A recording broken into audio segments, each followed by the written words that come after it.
Snake and Banter is brought to you by eSportsBet, the industry's leading crypto odds matrix. They are still running their World's Prediction Series 2 competition, a 10 million USDT prize pool competition that's free to enter on the website. They'll give you the DJT. You can even get additional DJT by logging in each day. And it has not only 10 million US dollars, but hundreds of thousands of dollars for the prizes to be won. Now, obviously, there's no CSGO going on at the top pro level, right? There were all the tournaments, but the competition runs throughout the rest of the year. And you can bet on all the other esports games, League of Legends, you could bet on Dota 2, Rainbow Six, Fortnite, Valorant. You can pick whatever games out there in the games that you follow. And when CSGO comes back after the player break, I think player break ends on 14th of August, they'll be right there again with the World's Prediction Series 2 contest and all the bets you can make in CSGO. They have a very wide market. So if you already bet on esports or you're interested in betting on esports, consider eSportsBet because they sponsor Snake and Banter. Right, here for another episode of Snake and Banter. For this one, my voice is wrecked. But if you know anything about me, it's not going to stop me talking, is it? Like, guess what? The idea it might be slightly annoying and you might want me to stop talking would stop me talking. Like, have you ever met me? You even aware who I am? First of all, I am esports, so you're welcome. Enjoy the space. But, you know, and I should actually work and expand that out. It should be some sort of thing Mauisnake about how, you know, like in like Hindu philosophy, like essentially the universe is the body of God and like we're all just like part of it. I should do like a whole thing about how that's how like esports is to me, you know. So for example, in a solipsistic universe, Simple actually doesn't exist anymore because I blocked him. And also if you watch him in finals. Anyway, so kassad is here for this episode. That's right, goats can catch straights too, mate. Don't even worry about that. Goats can catch straights, right? So we've got kassad here is our guest, who is the... Wait, we'll do the good and the bad. We'll do the good, the bad, and the ugly. The good, he used to be the coach of that brilliant Renegades team that was at one point in time one of the best teams in the world. The bad, he was briefly the coach of that Cloud9 team that basically killed North American CS, as far as I can tell. And then the ugly is that he's like an analyst now, but then maybe one day he'll be a coach again. But no one really knows. You're just in like you're in like the middle ground at the moment where no one quite knows which pivot you're going to take. Yeah, right? I'm just flying around between things. The truth is that I don't want to really jump into any kind of coaching roles that doesn't really fit me. I'm too old for that stuff, right? Yes. It's just I'm not 25 or 20 for that matter. Like I gather enough experience that I can allow myself to pick where I want to go. So, you know, if someone's watching this show who is a top team who potentially wants a coach, all I'll tell you is this. I get the vibe it's the same with you, kassad, as it is with my mate Zeus. It's the same situation. Even though he says he's like retired from coaching, he told me, put it this way, for example, like last year at that Stockholm Major when everyone knew G2 was going to make a move, he was like, look, if they offered me like G2 and I have Nico, yeah, obviously I'll come back. Like, I get the feeling a lot of people are in that position now, which is like, it's not like this is football and we all just have to be managers and keep jobs for 40 years and take whatever offers available. If you've done it a few years, you only want to do it if it's like a good offer, like there's something extra to offer. It's not just to have a job, right? Yeah, but it's like, it's in sports, like let's say football, right? American football, whatever, right? In franchises, you have 30 good teams, right? 20 teams. In CS, how many these tier 1 teams do you have? Like, let's say tier 1 orgs, right? They have partnerships with all this, you know, ESL, Blast, and whatever, right? So those teams, like, how many of those are they? 10?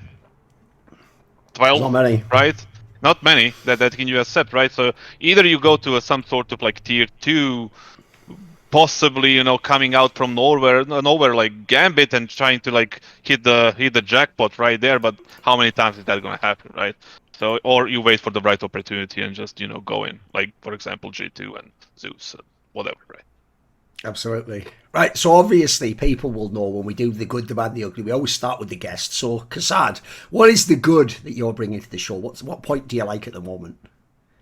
What is the good thing? I was looking at the CS in the past 6 months, and I've been in the desk for multiple events, and you know I'm watching a lot of CS, and right now you can see there is a lot of like pool of like good young talent that is, you know, popping off, you know, right now at this very moment, right? And then there are the difference between now and back in 2014, 15, 16 and whatnot.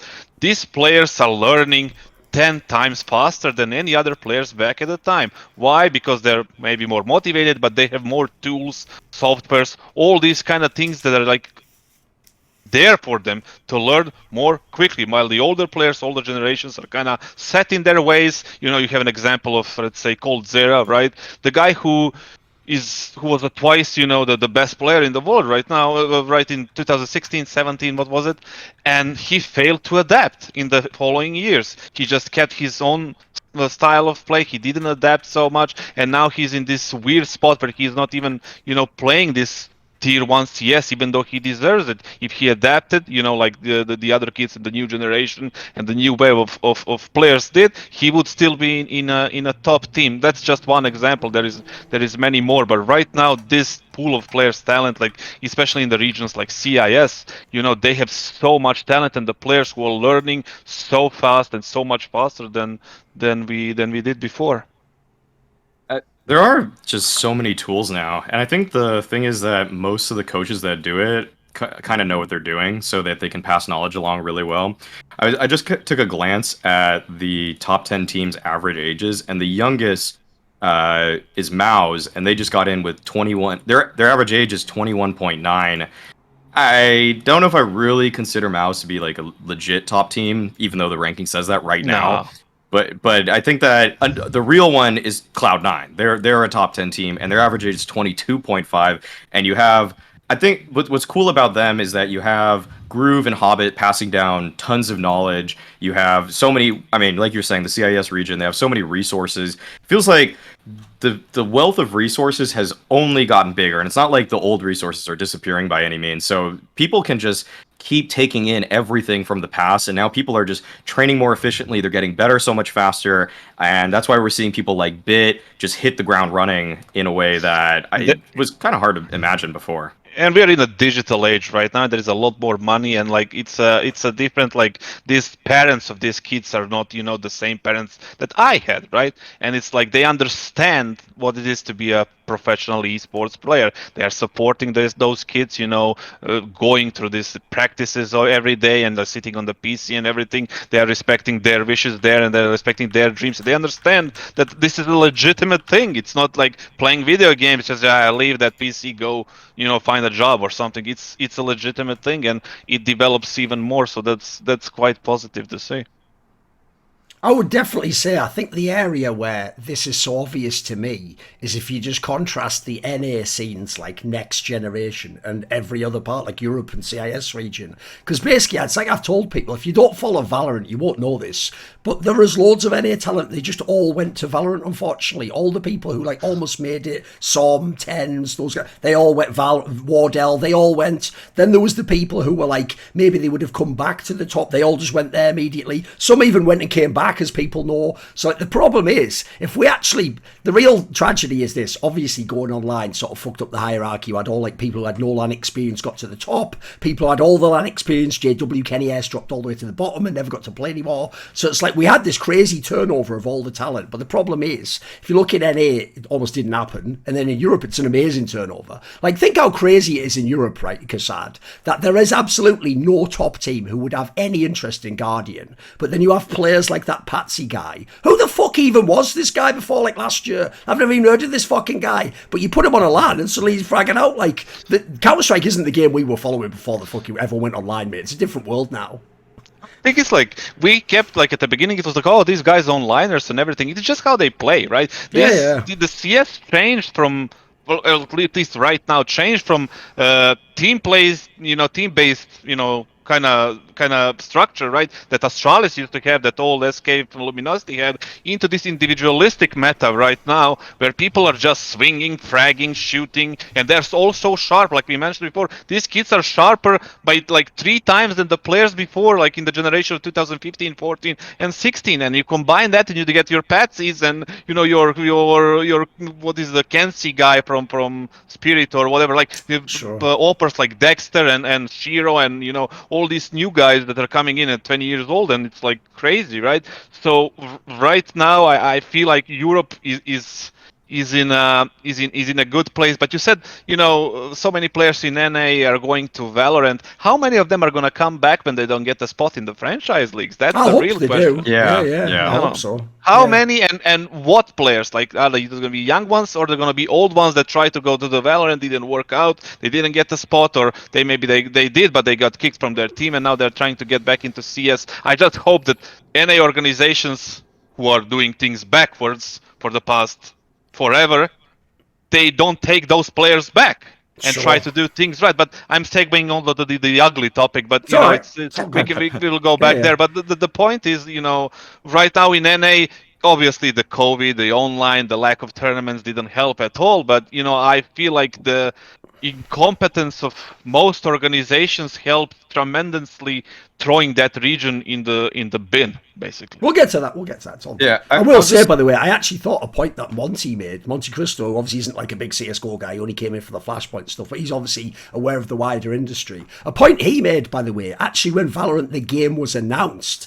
which was always a great point, and it actually is going to bear out soon. He always said the other way around, dude. You know, everyone in CS was scared, like, what if Valorant takes everything from CS? He was like, dude, it's the other way around. This is where like the League of Legends kids will learn like baby version CS, and then one day when they're like 3 years older, they'll be like, what the fuck, the CSGO? This is way better than Valorant, and they'll come over. And the reason why I bring that point up is because, you know, the whole rumour is there's going to be like CSGO 2 soon. That's the fucking moment it could happen, boys. If the timing is right and they announce the sort of franchise and stuff, and as you say, there's going to be sort of like 10 spots with a few side spots, but there's about 40 orgs in NA trying to get into those spots. So the ones that don't make it, if the players are good and they were people from CS, it's just logical that some of them should try. It's just a perfect time for them to come back in it.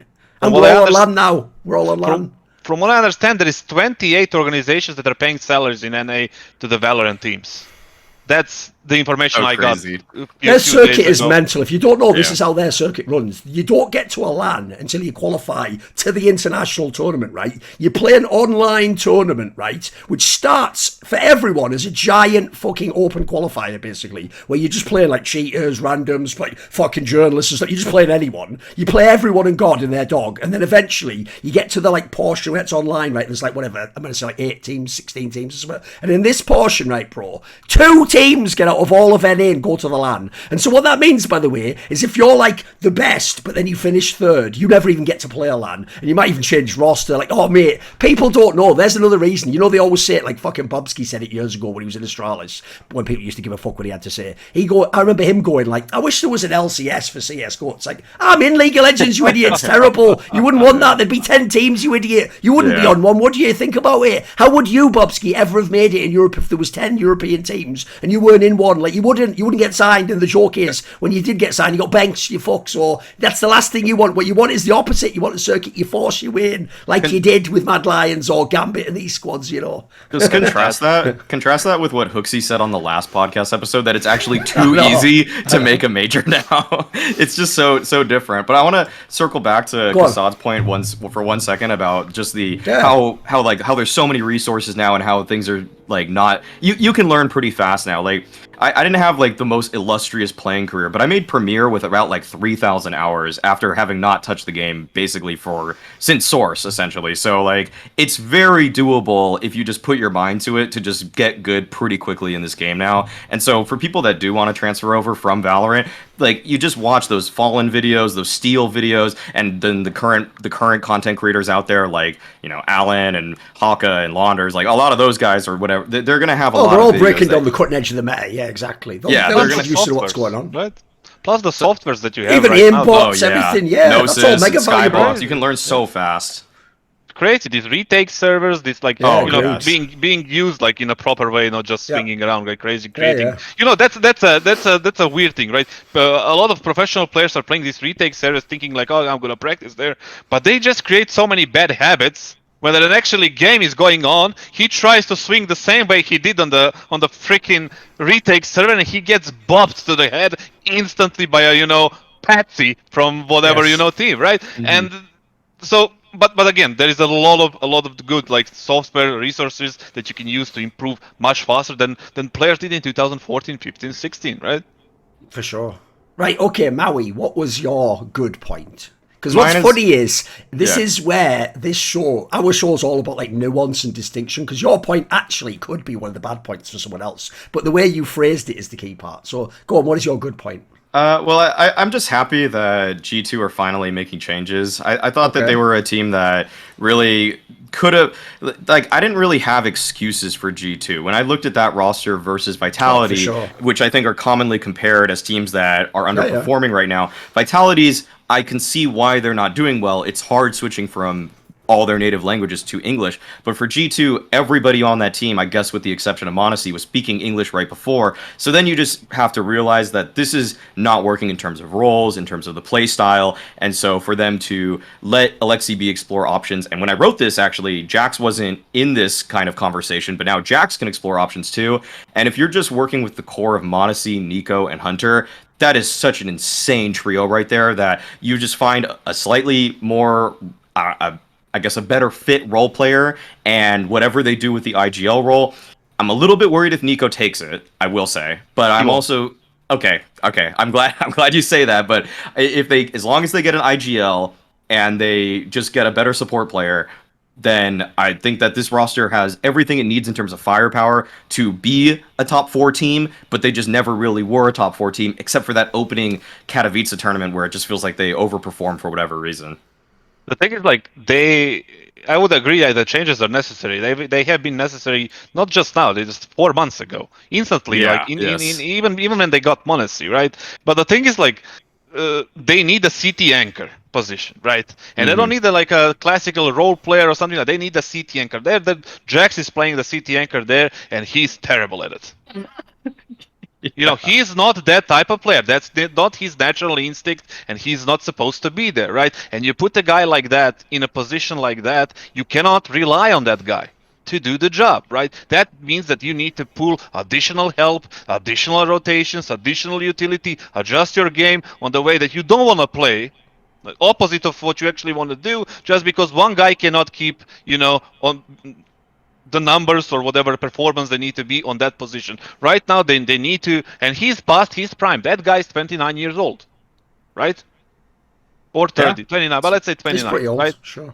He is past his prime. He can be a good player in some sort of French team, right? That he can put in his natural primary position as a T and as a CT and just, do whatever he can do. We've seen miracles happen in the lesser lineups, and he can do well there. In a championship organization like G2 that is invested so much money, $1 million for Nico, $600,000 for Monacy.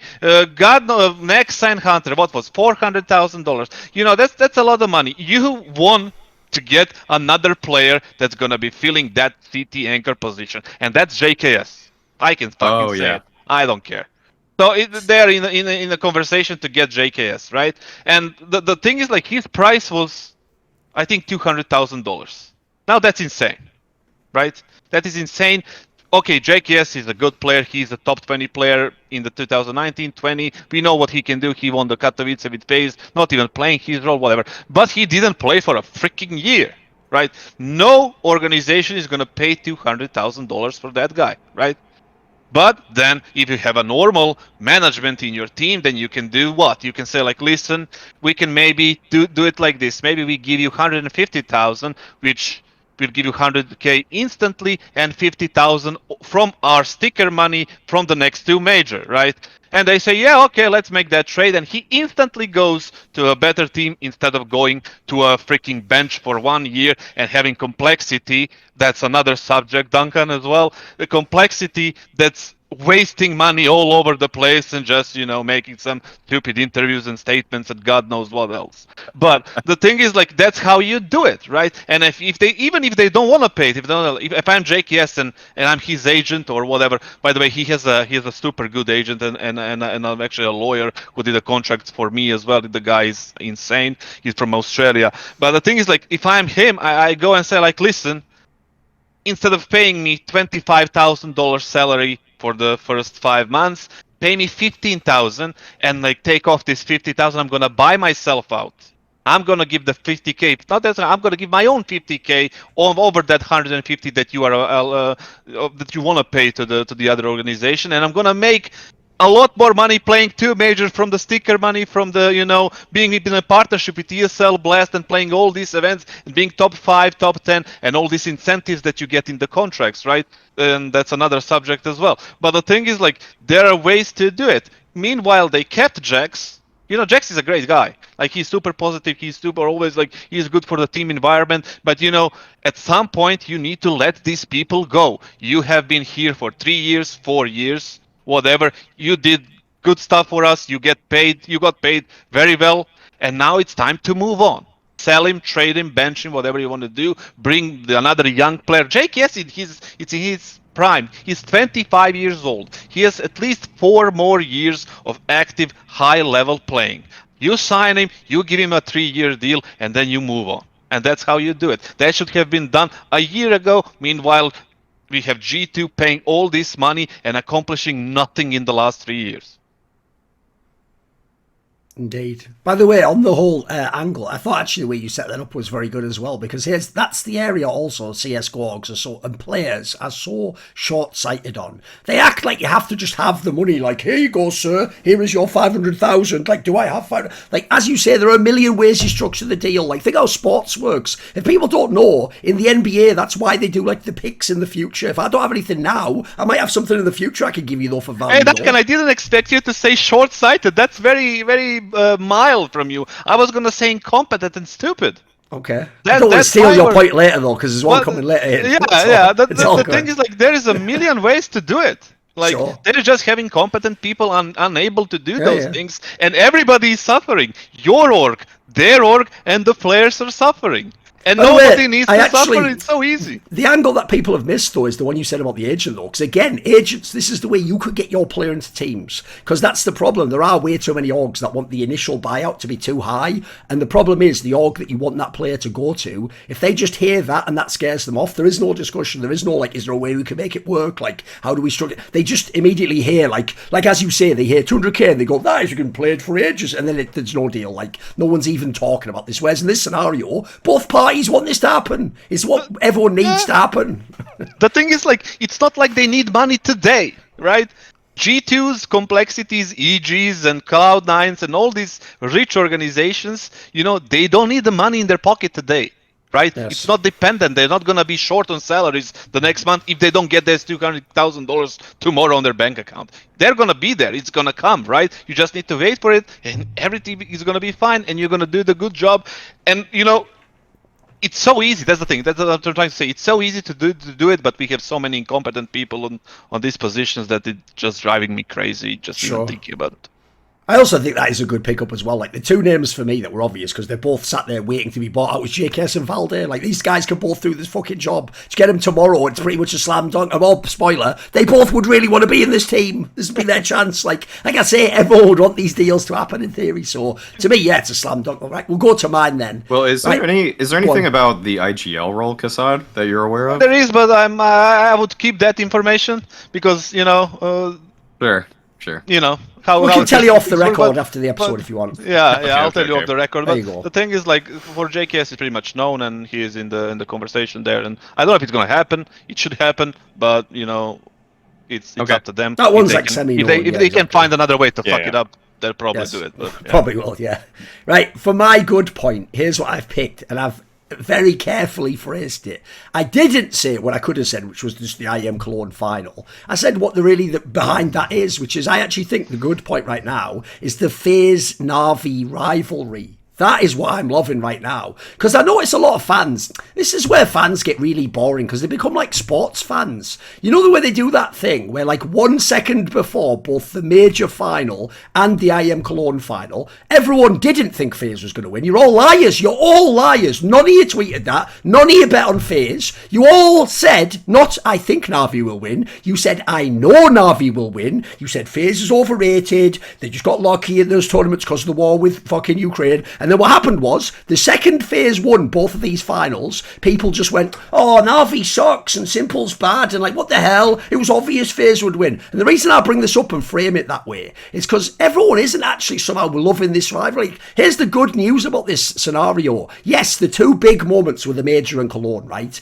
And Katowice. Yeah, those are the big ones that FaZe won. Aside from that, though, actually Navi is one of the only teams that have properly punched back. Like, they beat them before that at Katowice. They beat him, obviously, in the Blast. Like, this is actually, this is like a fucking sick. If you never watch CS:GO history, this is going to be an amazing rivalry. If these two teams stay with the same lineups and they keep meeting in the next like 3-4 tournaments, it's going to be like this. Like, I don't get the vibe when these teams meet, except for like the Blast scenario where occasionally Navi might blow them out. It's either going to be like Navi goes crazy like that, or it's going to be amazing games like this. Because I even think like if you wanted to make a matchup, you know, like they say in MMA and boxing and UFC, they always say that famous line, styles make fights, because you want to have two different styles, and that's what makes it. This is what makes this team amazing, because Navi has like all the firepower in the world, but then FaZe has like just enough firepower and like all the clutch factor, fucking two-man players and everything. Like this, you couldn't fucking cast a better match than this. So even though everyone else is like, nah, it's boring because FaZe wins all the time, I think it's amazing. Like that final could have been won by both teams on almost every map. Like it was incredible. You genuinely can't ask for matches like that. Like they just drop out of the heavens. So if we can get more of those this year, that will actually save CS:GO. Because if you notice, from like positions 3 to like 12, it's all over the fucking place. Yeah. No one knows. So these two teams are like, they're making CS look legit right now. They're actually giving you real world-class CS. Yeah, I agree. The rivalry is there definitely, and that's something we needed. Like we didn't have that for a while. Last time was it like that fake rivalry between Astralis and Liquid, which wasn't really right because Liquid, Astralis didn't even play half of the tournaments, and Liquid won the Grand Slam. It's like, you know, wasn't even there. And right now we really have the true rivalry there. And I'm just afraid of, you know, like I said, orgs effing up the lineups or them doing it themselves. Right now, FaZe, for me, Simple is the best player by far in the world. He's the best player, right? But FaZe is the best team right now, you know. And we said the best player, the absolute best player can win you a tournament or two, right? For sure. You know, but the best team will always be more successful, right? And it's like you have why is FaZe the best team? Because they have elite player in every role they play, right?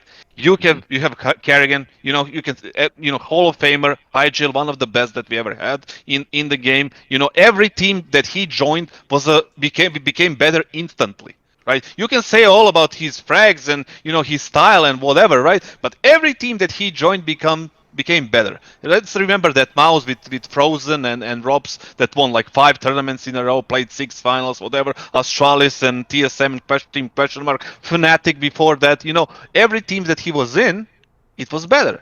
And now you have other players like Robs who got there for free by some, oh my god, that's another point. But the thing is, like, they have Twist, which they picked up, you know, for another elite player in an elite role, and Rain, obviously another Hall of Fame player.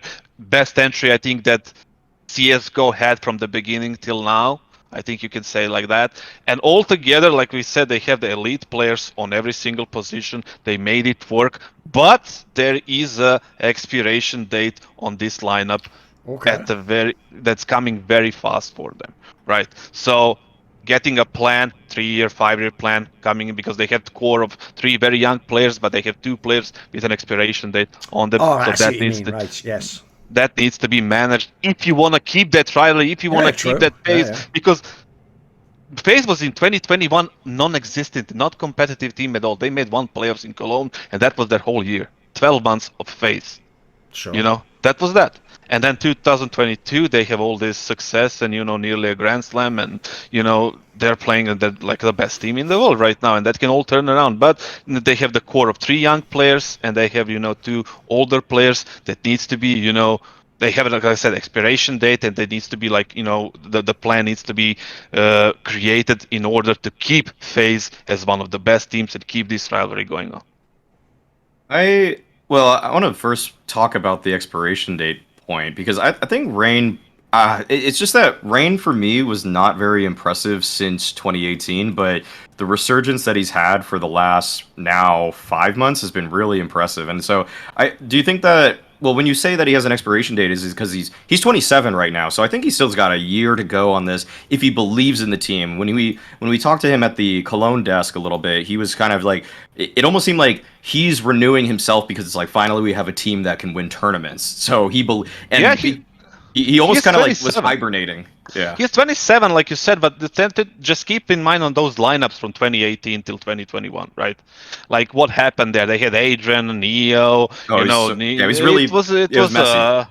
Tried to play entry in a lineup that doesn't have a dedicated IGL, that, you know, there is a mess all over the place. Broky just came in. He's a young, you know, unexperienced player. Just try to fit yourself in a role of entry in a lineup like that. When your coach is in, they didn't have a coach for a long time as well. It was like there was nothing going on for him to so he can be used in a proper way. So they got the system right. He's playing like a madman in the last 5 months, whatever, right? But he has an expiration date. If I'm GM right now, I'm not thinking for a year. Like I said, he maybe have a year and a half. I'm thinking 7 years in ahead, because what? Robs is 21, 22, Twist 22, Brocky 22, right? All these players can play for 6-7 years in this team, right? If they keep the performance and the level on the same note like they did in the last year, right? So I'm thinking 7 years in advance. So when I'm going to say, like,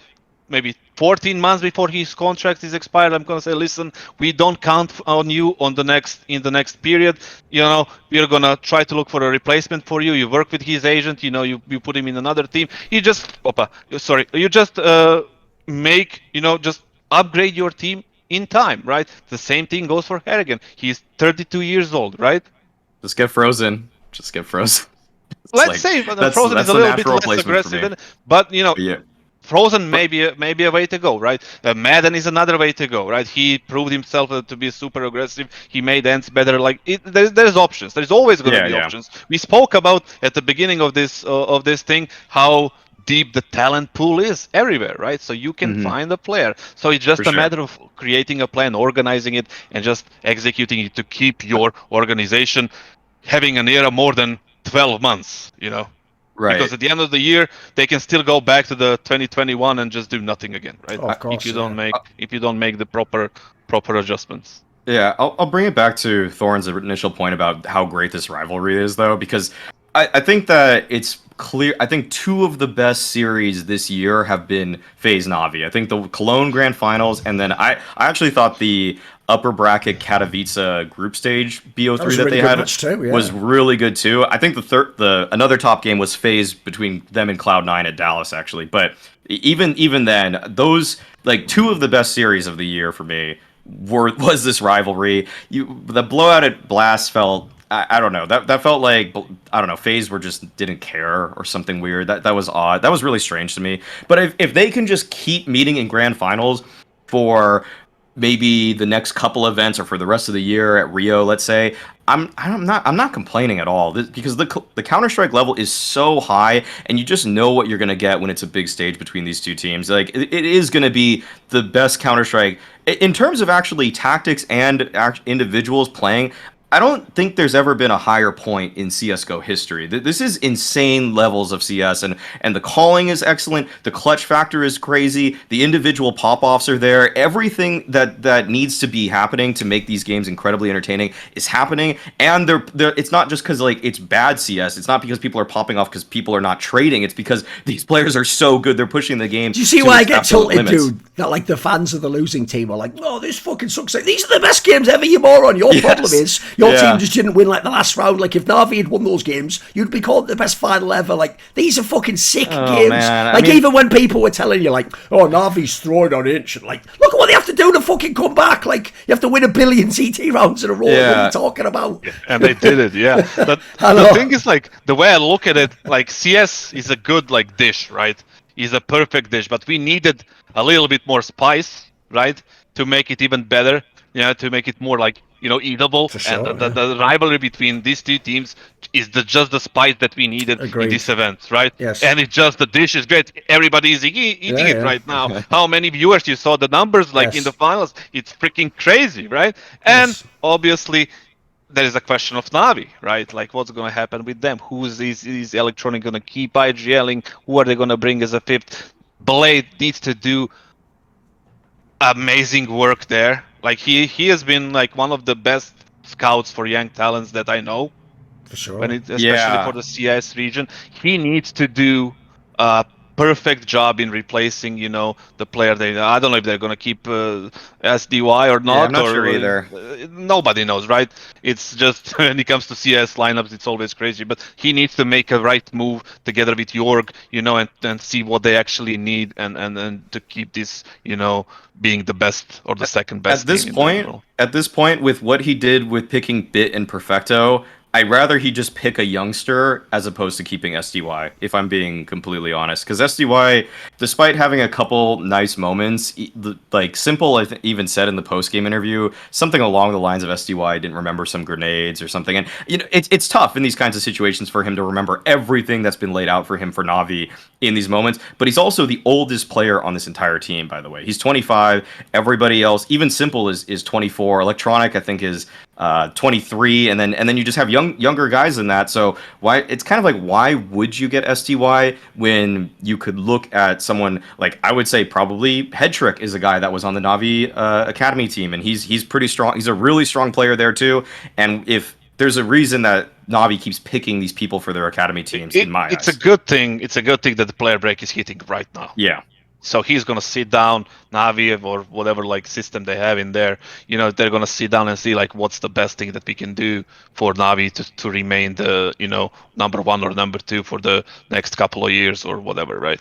So this break came just in a proper time for them, And obviously there is the political thing that They don't want to pick up Russians, obviously. Yeah, exactly. It's theory, just, it's a messy situation there. You don't know what's gonna happen there. Nobody knows, and how it's gonna play out there. And it must be stressful, especially for the players like Simple, and it's not easy. But like I said, the player break came in the right moment. They have some work to do, and it's a lot of pressure. I wouldn't want to be there in their shoes right now because there is a lot of pressure right there, and. Let's see what they do, right?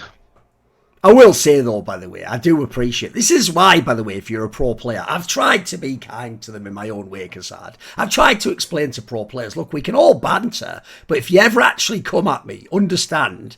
I'm on the desk, I always get the last word. I do the show, I get the last word. So you can make your great line. But for example, if you just make it so that it's funny to make fun of you, I'll have loads of material. So I'll give you an example. As soon as I saw that thing where, even though it was kind of a cool moment because it showed he doesn't care about second place, when Simple threw that MVP medal or whatever into the crowd, or second place medal from Cologne, and everyone was like, oh, I threw it. It's like the jokes write themselves. It's like, well, he'd already thrown the first place medal after map 3, hadn't he? So fuck it, just throw all the medals that way. See what I mean? I can do this all day, mate. I can do this all day. This is light work for me, motherfucker. So anyway, it's like Jake Paul versus Mayweather. I'll let you stay in the fight for a while just to fuck around, but I will win. So okay, kassad, what is your bad point? What we go? Because here's the thing, spoiler. The bad and the ugly ones are the real things kassad wants to talk about this episode. So what's the bad point, kassad? It's a big one. This is a big one. The bad points is that when I see it still happening, the players are influencing roster moves, coaching moves, and they're having the words in that are just basically not understanding what their role is in the franchise, the organization, the sports. So we are living in a problems that sports franchise solved 40 years ago. When I see players scheming together against another player, oh, we're gonna remove this guy, we're gonna get another guy, we're gonna remove this coach, and we're gonna bring another friend coach, and we're gonna do this. That's the worst thing that's happening right now. Well, close second, but we'll either kill it later. But the thing is, this is the worst thing that's happening right now, and I cannot believe that there is so much money being flooded into these organizations by these investors and whatever, right? And this is still happening. Where are the systems in place in these organizations? Where is the chain of command? Where is the understanding of the role that you have to play? If you're a player, obviously I'm going to listen to you, I'm going to hear you and your suggestion about the coach, about the player, about the teammate, about whatever, right? But if it doesn't align with the culture of my organization, if it doesn't align with the vision of my general manager, my head coach and my coaching staff, and the CEO who is running the vision that he has, I'm not gonna listen to you. Your job is to play. Your job is to practice. Your job is to play. You're getting paid for all this, and you're getting paid very well in these top organizations. We all know the salaries are there. Your opinion will be heard. Obviously, you're not going to be pushed aside, but it needs to align to what we need to do in order to maintain, to be the championship level, the contenders, the whatever. We don't want to be tier 2. Who is going to be satisfied by being always the playoff team? Is anybody going to be happy with that? No. Ask any player, ask any organization. No, right? So, but that's another point. I want to say, like, the thing is, like, these players, and there's a lot of them in these top tier organizations that are still making these calls. And it's still happening, and it's ruining so many organizations, and it's wasting so much money. That to the point that, and all these sources, their partnerships with Blast, their partnerships with ESL, and they are accomplishing nothing just because they are allowing these things to happen. If we look at some of the teams where this is not happening, it's hard for me to like actually. I don't know all the teams in terms of who's coming up with every decision for some of these rosters, but for. If I just look at an example in real sports, like LeBron being the GM of the Lakers and how bad that's turning out, and then also you look at some of the teams, kind of like, I kind of know from 6 years ago, it was pretty much all players were doing it, because it felt like a lot of organizations were just pretty hands off, and they said that the players probably knew more than we did. But at this point, there has to be an infrastructure in place so that this isn't the case. And I think that, unfortunately, what happened with Cloud9 and how Henry tried putting this thing together and then it didn't really work out, left a very bad taste in a lot of people's mouths in terms of that was a very public indictment on some kind of higher up figure putting it together, but maybe Henry wasn't the guy for that role, or maybe it needs to just be somebody that's more in tune with it. And there's definitely data out there for that people are parsing through, they're working through in terms of who should be the up and coming players. But it definitely is not in a position right now that you need to sort out your organization first and the systems inside.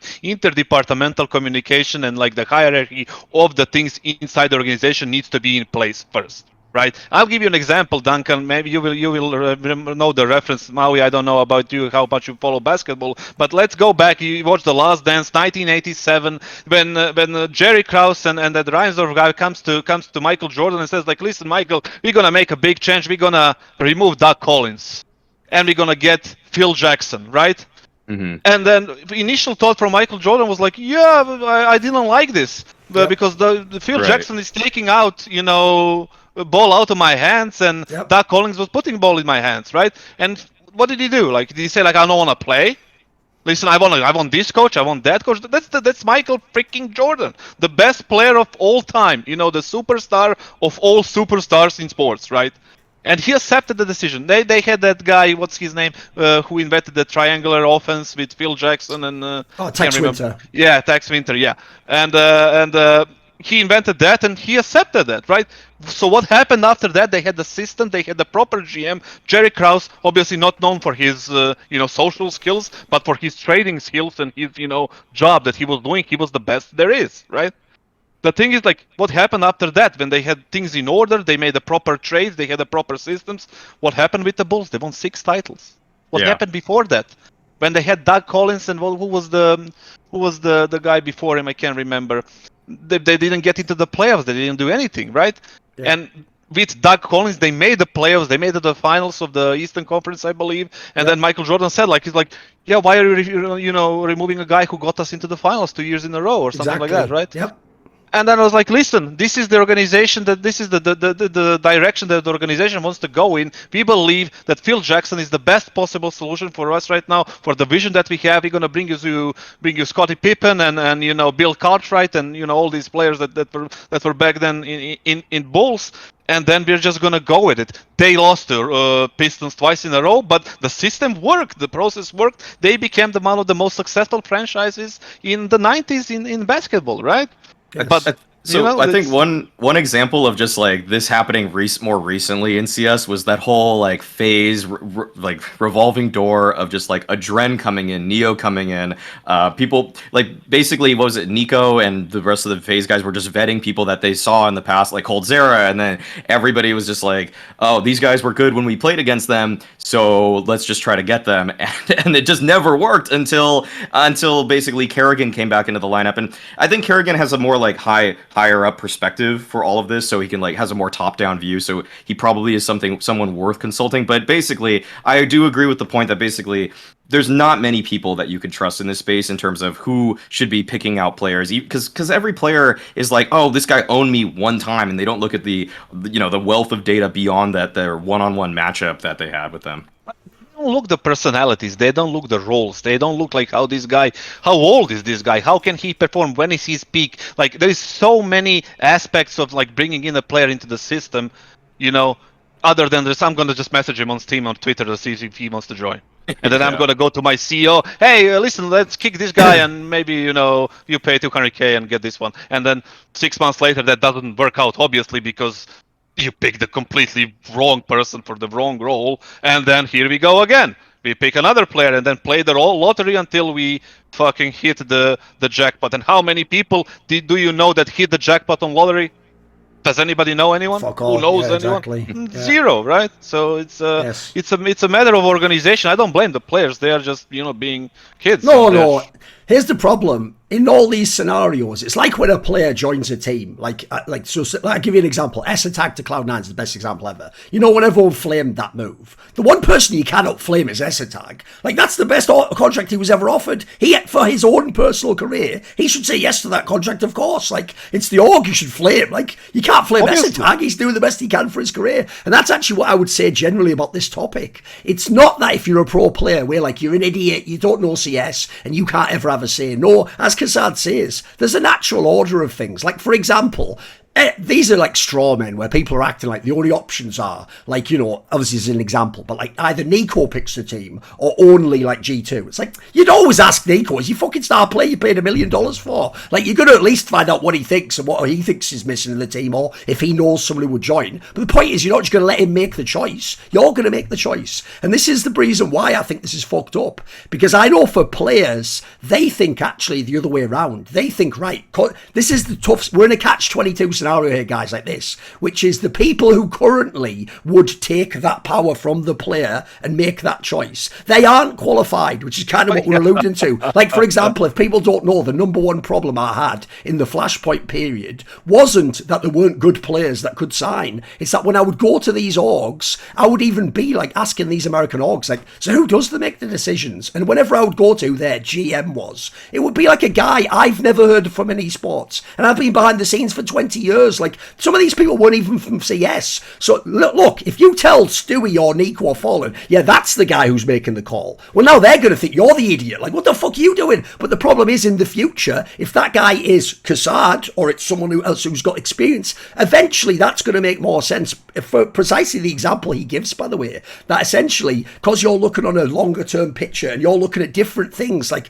in the basketball analogy, you're not just looking how good at they score the basketball. You're looking at things like, do we need like a defensive player? Do we need like a centre, like what they needed Bill Cartwright, for example? Do we want to change the system of the team? Like, for example, if people don't know, the reason why that's a great example, the Michael Jordan one, I was actually going to bring it up myself, is because if people don't get it, if you asked a fan, Michael Jordan won all those championships, that must be his favourite style of playing basketball, how they played. No, it's the opposite, you idiots. He actually even said, famously, he even gave this advice later to Kobe, who had to play in the same system, of like, right, what you do in this system basically is just play in the system for the first 3 quarters so the team can like play the game, and then you just decide when you take over in the 4th quarter, you just say fuck the system and take any shots you want. Like, essentially, he was fighting against the system. So I always said this, because it's a great line for sports in general, it works for CS. I always say this, if you're the superstar player and it's not perfect, yeah, obviously, mate, you can already win the game yourself. The system's for the other players you fuck. So if you're Nico, like, yeah, I get it, you'd rather just do what you want. You're the Nico, mate. But my question is, how's Jack's going to get his frags? How am I going to get something for this guy over here? Like, that's what we need to system for. So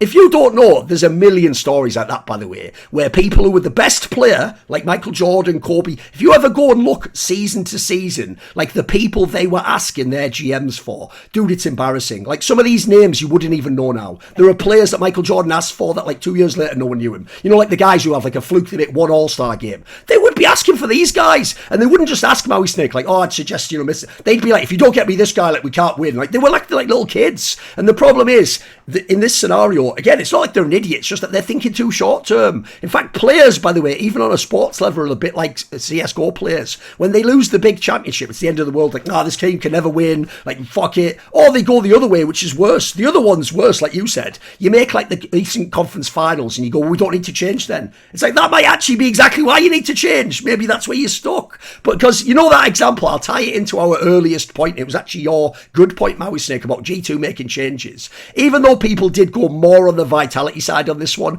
I think the wackest take in 2022 is that take that goes, maybe they should have stuck with the old G2 lineup. That would be even worse! Dude, that lineup would be going nowhere in the modern day. What with FaZe Clan and all these like new teams? That old G2 lineup of Armanek and Jax. Dude, that wouldn't even be relevant in majors. They would have nothing. Because you know one thing I think I'm so sick of in CS is all these fucking pros and coaches who like, it's like they want to recommend players to other teams but not theirs. So you know when Armanek was leaving and they were all like, oh, such a shame, I always thought he was underrated. Someone should sign him. None of them, of course. I know it's like they don't fucking rush out like, Armanek, please join our team. Like, oh, I wish he was on a team. Well, he could join your team. Look, nah, definitely. Oh, we don't speak French. Like, you know what I mean? Like, fuck off. So there's loads of that going on. So all I would say in general is, the problem is this. The reason it used to work to have players make the teams is because there was no business considerations. Exactly. Basically, if you said yes to join, you can join. So what that meant that was good about players making teams back in the day was the top players had ultimate status. So they just went, and it was easy. By the way, it was easy. There was no scouting. If you were like Swedish and you were Forrester Get Right,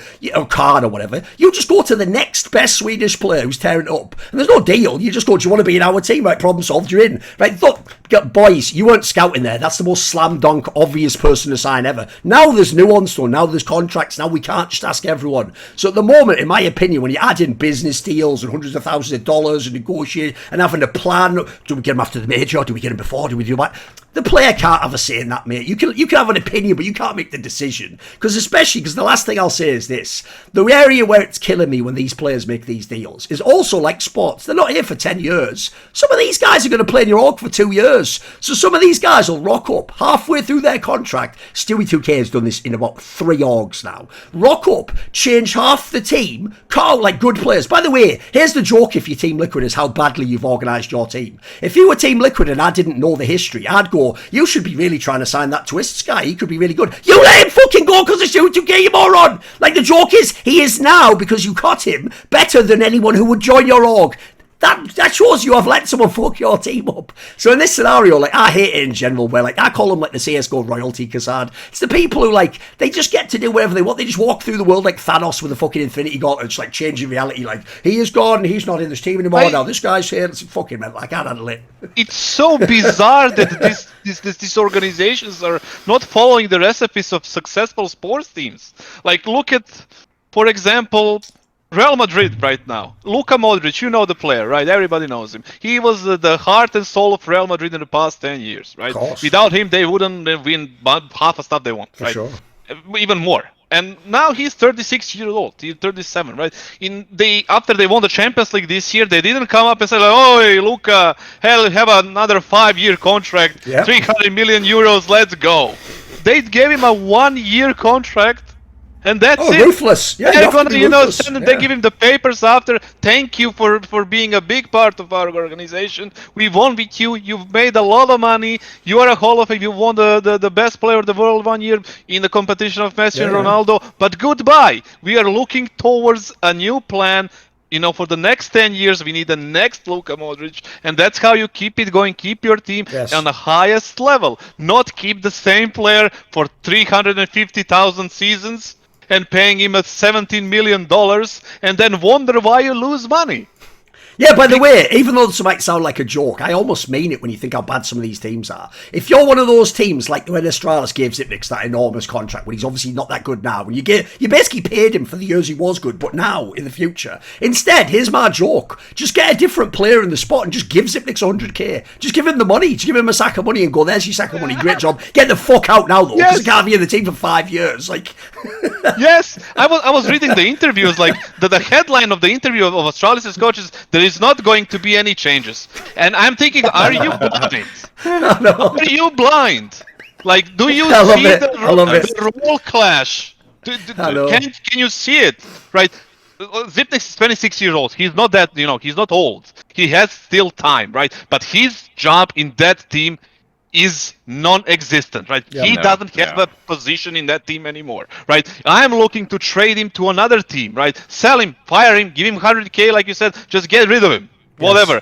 Get a player that can deliver in the system that you have for the next 3 years. You have Config, who is an absolute beast. You have BlameF, people calling him a baiter. He's improving. He has tremendous impact. You have one of the best IGLs in the history of CSGO. That's the 3 players. Get another player and see what you can do if you can bring back Device. That's another freaking point, because Device has disappeared from the face of the earth. If I'm a GM, I do my best to bring him back. For sure. The guy is one of the best operas that we ever seen. The Mr. Consistency, everybody wants to have this guy. Where is he? Nobody's talking about him. By the way, that's crazy. Think how crazy that is in itself. Let's steal him back. It's one thing if he says he doesn't want to come back, right? But here's what is crazy, and this brings me back to the Flashpoint example. Dude, I'll give you a quick example. During the Flashpoint thing, right, and there was all these players that, like, I was telling all the teams, like, sign this guy. So one of them, you might remember, was Alex before Cloud9. He was benched from Vitality, right? And he said he wanted to go to a Flashpoint org. So I was going to all these Flashpoint orgs, you can imagine, at the top NA orgs. And when I would tell them, like, oh, you can get this guy, Alex, he's really good. They were asking me, right? Asking me the question. They were going, well, like, does he have his visa? I was like, we'll just go ask him. Like, why are you asking me that? Like, you're the GM, you fuck. Like, inquire about it. Because that's the one thing I don't get here, Mauisnake. It's one thing if Device chooses not to come back. Every single org that isn't FaZe Clan, who speaks English as their primary language, their GM should at least know his status. Does he want to come back? Is he available to be signed? Would he sign for X amount? Because like he's saying, mate, this is the player this is the player you get the lottery ticket to right now. Whoever wins the lottery that gets Device to come back is going to get like one of the best players in the entire history of CSGO, one of the most eligible fucking AWPers, and he speaks perfect English. Like, how much more do you want? Like, what is your job as GM? Just fucking pick up free shit off the floor. Like, no, get him. Those people, they're good in making Google Sheet documents, man. True, Excel masters. Excel documents, Google Sheet, and telling you some random numbers, and you put him in a chair in front of an actual person, and he doesn't know what to do. He's asking you, does he have a freaking visa? Exactly. Are you kidding me? Fired, straight up. That's it. Oh man. And then also all these people are responsible for these players' contracts, which is another most ridiculous thing in esports. No, it's not in there at all. 150 years behind the traditional sports. We actually managed to go even back in time. No, it's mad, isn't it? Like you're going backwards instead of forward, right? There is like all these contracts that are being signed by players. They are signing for like 2 years, 3 years, but basically they're playing month at a time, right? Like, you get sacked, you maybe get like 1 or 2 months of severance back if you are lucky, if you have a good agent or not. If you get benched, you get some sort of, a percentage for being on the bench, and that's it. Maybe but half basically playing quarter, sure. Basically playing month for month, right? Yes. When are we gonna start that? This is something that I wanted to propose to EG, but I never got a chance because they picked somebody else over me for the position of the head coach for the second time in 6 months. Let's see how that works out. So I wanted to propose like a non-traditional way of actually, doing contracts, right? Let's say you sign a contract with a player for 3 years. You give them less money. Instead of 25,000, you give them 15,000, but you guarantee them in case they get fired, you pay out 70%, 75% of their total contract. It's basically what they do. If people don't know, this is actually how the NFL is structured. In the NBA, all the contracts are guaranteed. So the problem with the NBA, kassad, is the other way around. Everyone knows it's when you give the guy the max contract who looks really good, but then he becomes half as good, and you've sort of fucked your franchise for 5 years. But what they do in the NFL is between the two. In the NFL, like if someone's like, essentially if someone was the equivalent of Nico, where they have everyone bidding for them and they're obviously the best, yeah, you'll get all the guaranteed money. And then what they do is the person who's like more likely to get injured, maybe he has the money, but it's not guaranteed. And if he gets injured, he gets none of it. So basically, I actually agree with you. It would make more sense to sort of have a deal where it's like, what we're both gambling on there is, I'm gambling that I have to pay you out the money for longer, but it's slightly less. And then you're gambling that you're going to be good enough still that it's not worth a bad deal for both of us. Yeah.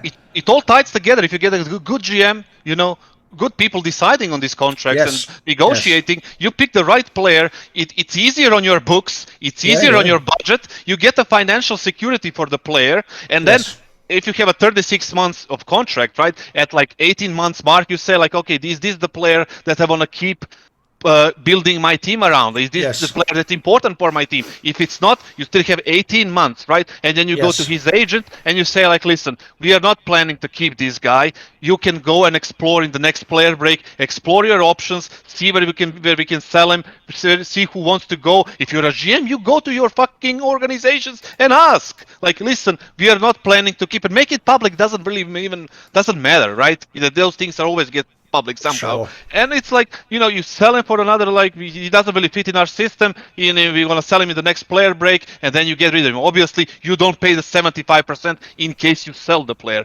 only in case you fire him, right? So he has that financial security right there. If he performs badly, if he's, his numbers are low and he's like, playing terrible, obviously a lesser team is going to buy him for less money, he's going to get less salary, but it's his own fault, right? It's not organization's fault that he is playing badly, right?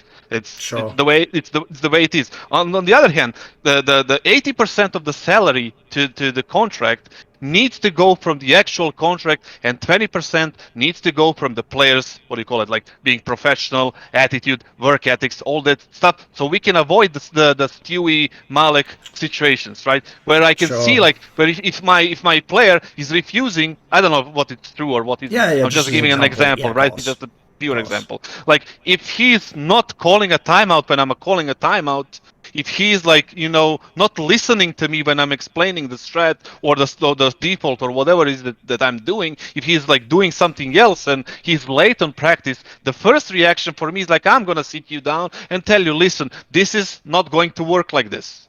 Right? Not in front of everyone, not in front of the whole team. I don't go to the management or the GM or the CEO and complain about the player. I sit you down in my office, in the headquarters of the whatever organizations we are boot camping in. I sit you down and tell you, listen, we cannot go forward like this. This is the problem. I see the vision of my team going like this. You are on the role of the IGL, and I need you to do this kind of things. We have to avoid it. If that doesn't work, then this 20% goes off. That's the second safety.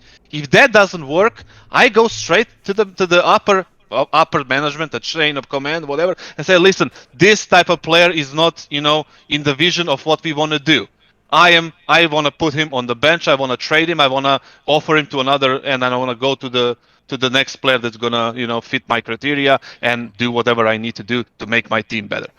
So these contracts are absolute joke these days. Like, we have organizations right now, they're losing players left and right, being free agents, but we're gonna cover that later. The complexity players, the XMAL, the Robs went for free, Blame F and the other players, but contracts are a joke at the moment right now, and until that gets fixed, we're not going to go forward at all. Now, obviously, this is usually the part where I come and I place a little bet to show you how the system works and pick out a team that might win, etc. But it's the play break at the moment. We haven't got any big matches going on at Tier 1. So I'll just introduce you to the fact that eSportsBet has released their new hybrid AI compliance system, which opens up every single player to more matches around the world, while also making withdrawals faster, being able to better target the cheaters who ruin the markets for everyone. So basically, it's a better system to make sure the people who are scamming and part of betting rings and doing dodgy match fixing, that they just get get caught and flagged by the system, but the legit people who are betting and making predictions on things they actually think will happen within their own little friend group or just their own personal agency in the world, they don't get targeted or they don't have issues withdrawing their money, because obviously we want the system to be as legit as possible and the dodgy people to get punished and the legit people to get rewarded, right? Now, I will say you can get, if you've never deposited using this link, with our referral link below, you can get a 50% deposit bonus on up to $200 when you deposit to Esports Bet. That was a good segue point. Mauisnake, what was your bad point? Yeah, this is kind of relevant, I suppose, because it's basically my bad point is that if ENCE just lets Spinx leave to Vitality in some way, I think this is just lights out for ENCE, and I really appreciated what ENCE have put together for the last, say, eight or so months, basically turning into this new year. Everything has looked really nice for them, and since the Stockholm Major, I think they've just been on an upward trajectory, actually. And for them to lose their star player, I think that's just I don't even know if that's necessarily good for Spinx in terms of the role that he's going to be playing, in terms of what he's going to be doing on that team. I think that the contract or the money is going to be definitely higher for him on Vitality, and that's why he has to strongly consider that sort of option. But in terms of where both of those teams are headed, for me, yeah, ENCE didn't have a great turnout at Cologne. I think that's something I would be more likely to write off than what I've seen for Vitality, where it's like, really, you want to just jump into this team that has so many persistent issues? That doesn't sit well with me in terms of Spinx's trajectory, in terms of his career. And if he just goes 1-for-1 for Masuda, some of those roles actually are okay for him, but they're not all perfect. So I don't think that's actually real. I don't think that's necessarily that good. I really just don't think it's that good for him. And I really just think that this guts ENCE in a way where this was a team that consistently felt like they were a top 4, top 5 team at almost every tournament that they played. And even so much so that when they played at Dallas using a stand-in for Spinx, the system carried them so hard, and a couple other players stepped up in their roles, that they were still able to achieve a top 2 status, a top 2 finish there. So for the one tournament to go badly, and for these rumors to already be popping up that Spinx is going to leave, that they're going to be taking him on Vitality, I just think that that's just... it's a double whammy in terms of things being bad. I think it's just bad for ENCE, not even necessarily that good for Spinx. I think it's I think it's they don't have a choice if they're ENCE. That's the that's the problem, right? For ENCE, it's obviously going to be bad, especially if they lose him and bring players like Snacks, like because he played a good tournament before, that's a disaster. I always admired ENCE, to be honest. Yeah. The way they assembled this team from nothing, back for the Alexi was there and the Sergey and the whole team, and they just fell into this pit of nothingness, and they brought themselves up, and Natu and whoever did, and the coach, so I respect a lot. I think he's doing a very good job. Yeah. Brought this team together, and they're playing well. But the thing is, like, being ENCE is just, that's the problem. ENCE, that's Borussia Dortmund for you, right? And Spinx is Haaland for you, right? He is gonna go. He is going to take the higher contract. He is going to go to your Manchester City, to your Real Madrid, in this case being Vitality or whatever the other team is, right? If he decides to stay, I think that would be a problematic for him, right? Unless they can bring another offer, which they missed out on Dexter, in order to get them into the competition to be a title contender team right now. So I honestly, I don't think the rumors of him wanting to leave is because of the bad Cologne. It's just getting into a team with Zyvu and Zonic and the organization like Vitality, right? Which is a very respectable and very financially stable. Let's say it like that, right? They can offer him high contract, and I would take it if I'm Spinx. I would take it in terms of roles. To answer that, I think there is a slight gap in the aggressiveness. I think Spinx is more of a aggressive on his own term rather than being in a system kind of player. But if you're Zonic, you are still a Hall of Fame coach that needs to do this and needs to make this make this happen. I would like to see JKS also in that lineup. That would fit very well. But also we could have to go back to the expiration date of some of those players. Dupree is 29 years old. He's past his prime. He has good games, but he needs to constantly have good games so you can have the finals against FaZe, so you can have the finals against Navi. Sorry. So they need to fix that role as well. It's not that Spinx is going to be an upgrade for them, but I want to see Dupree for the next 12 to 18 months delivering his all form. Otherwise, they need to find a replacement there too. Yeah, for me, I would go mainly on the ENCE side of it, because like Kassad says there, the real problem is this. Like, I even addressed it with Nato when I did an interview with him, like a month and a half ago or something. It's just like, it was inevitable at some point this guy's going to go. And actually, if you even know the business of sports and esports, actually, if you have a player like that, as counterintuitive to a fan as it might seem, you actually want to sell him before the contract runs out. Like, it's way worse to just wait till like the day that his contract's up and he just goes, right, I'm going, but it's for free, see ya. And you're just sat with nothing. Like, you'd way rather have like 200,000 or something and try and buy another player and see if he can become good. Because the real problem if you're ENCE is, like I say, realistically, like, he'd have to be a very unique type of player to choose to say. Like you gave the Haaland example there, Kassad, but the other, I'll give you another example. It's a more extreme one, but I'm a Liverpool fan, right? So you can imagine, like, me and my family who support Liverpool, we didn't even pretend like Mohamed Salah's going to sign again, mate. We actually all just thought, if he doesn't, look, we had the best we want. Look, we got all the fucking European Cup out of it, won the league. Like, if he just said, like, I'm going to Barcelona for the next 10 years, or PSG or something, that would actually be totally par for the course the way football works. Because the problem is this, right? Was Liverpool the best team before he joined? Of course they fucking weren't. He is the reason that they were really good, but as a result, logically, if he then leaves, they're not going to be as good. So rarely, every now and then, you'll get a player that will just choose to stay bizarrely, and then maybe they have maybe money's not as important to them, maybe they like the vibe. But the problem, I'll tie the 2 points you guys made together, is this. One, the real problem ENCE has is this.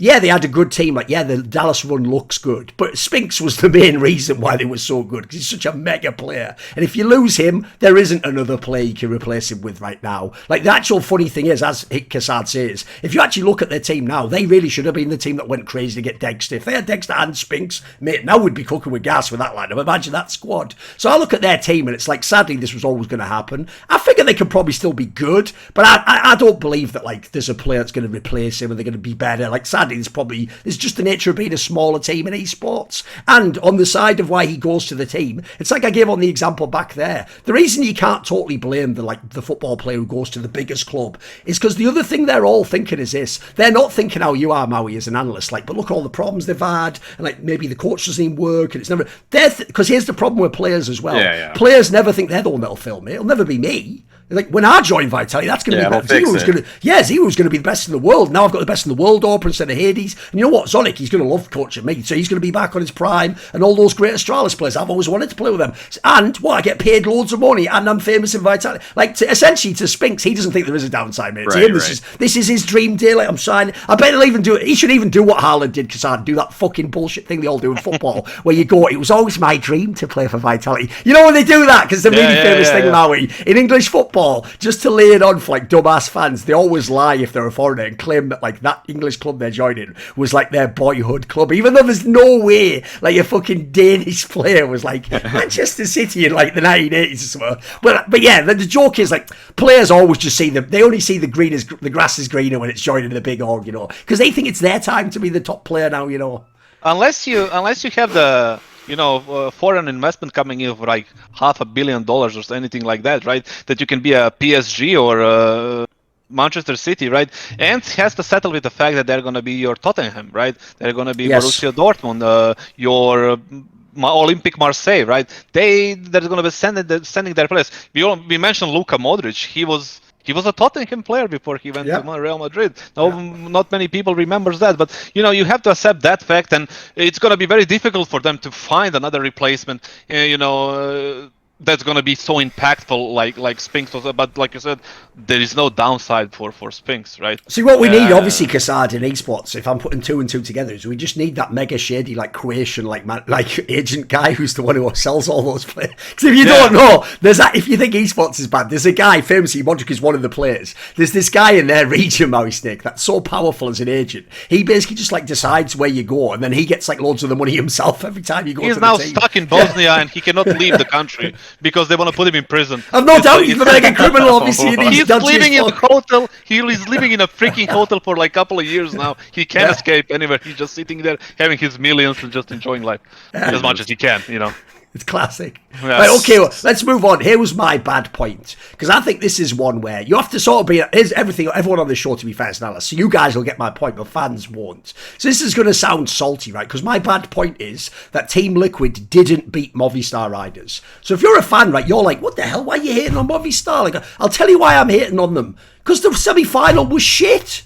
Because what happened was, Movistar caught lightning in a bottle like 5 times in a row. And then you guys go, maybe they'll do it 6. It's like, no, fuck it, I'll bet against that. And so I just saw them play. Like, that semi-final looked like they may as well have just walked up and just handed FaZe the final. Like, there you go, mate, see ya. Like, there wasn't even a real match. Meanwhile, also, I'm not hating. Team Liquid was very close to winning that game. And here's the difference. Look, Team Liquid could have lost, but just the premise of that semi-final would have been so much more interesting, wouldn't it? Like, imagine your Kindar against FaZe. Imagine what the map pool would have been. By the way, Liquid versus Swiss. It would have been so interesting. Yeah, just the narratives. And so it's just because if you're an analyst, this is why we always hate on upsets. We don't hate on the underdog. We just hate on what it does to the bracket, unfortunately. Like, if you notice, by the way, that even almost fucked FaZe. Another reason why people didn't think FaZe was going to win until they won the final is because you look who they played and it's like, yeah, who the fuck is anyone playing now? Like, these are all like nobody teams. Like, because the whole tournament was upsets, wasn't it? Like, you just played like Astralis is like who you beat. Like, you know what I mean? Like, what the fuck?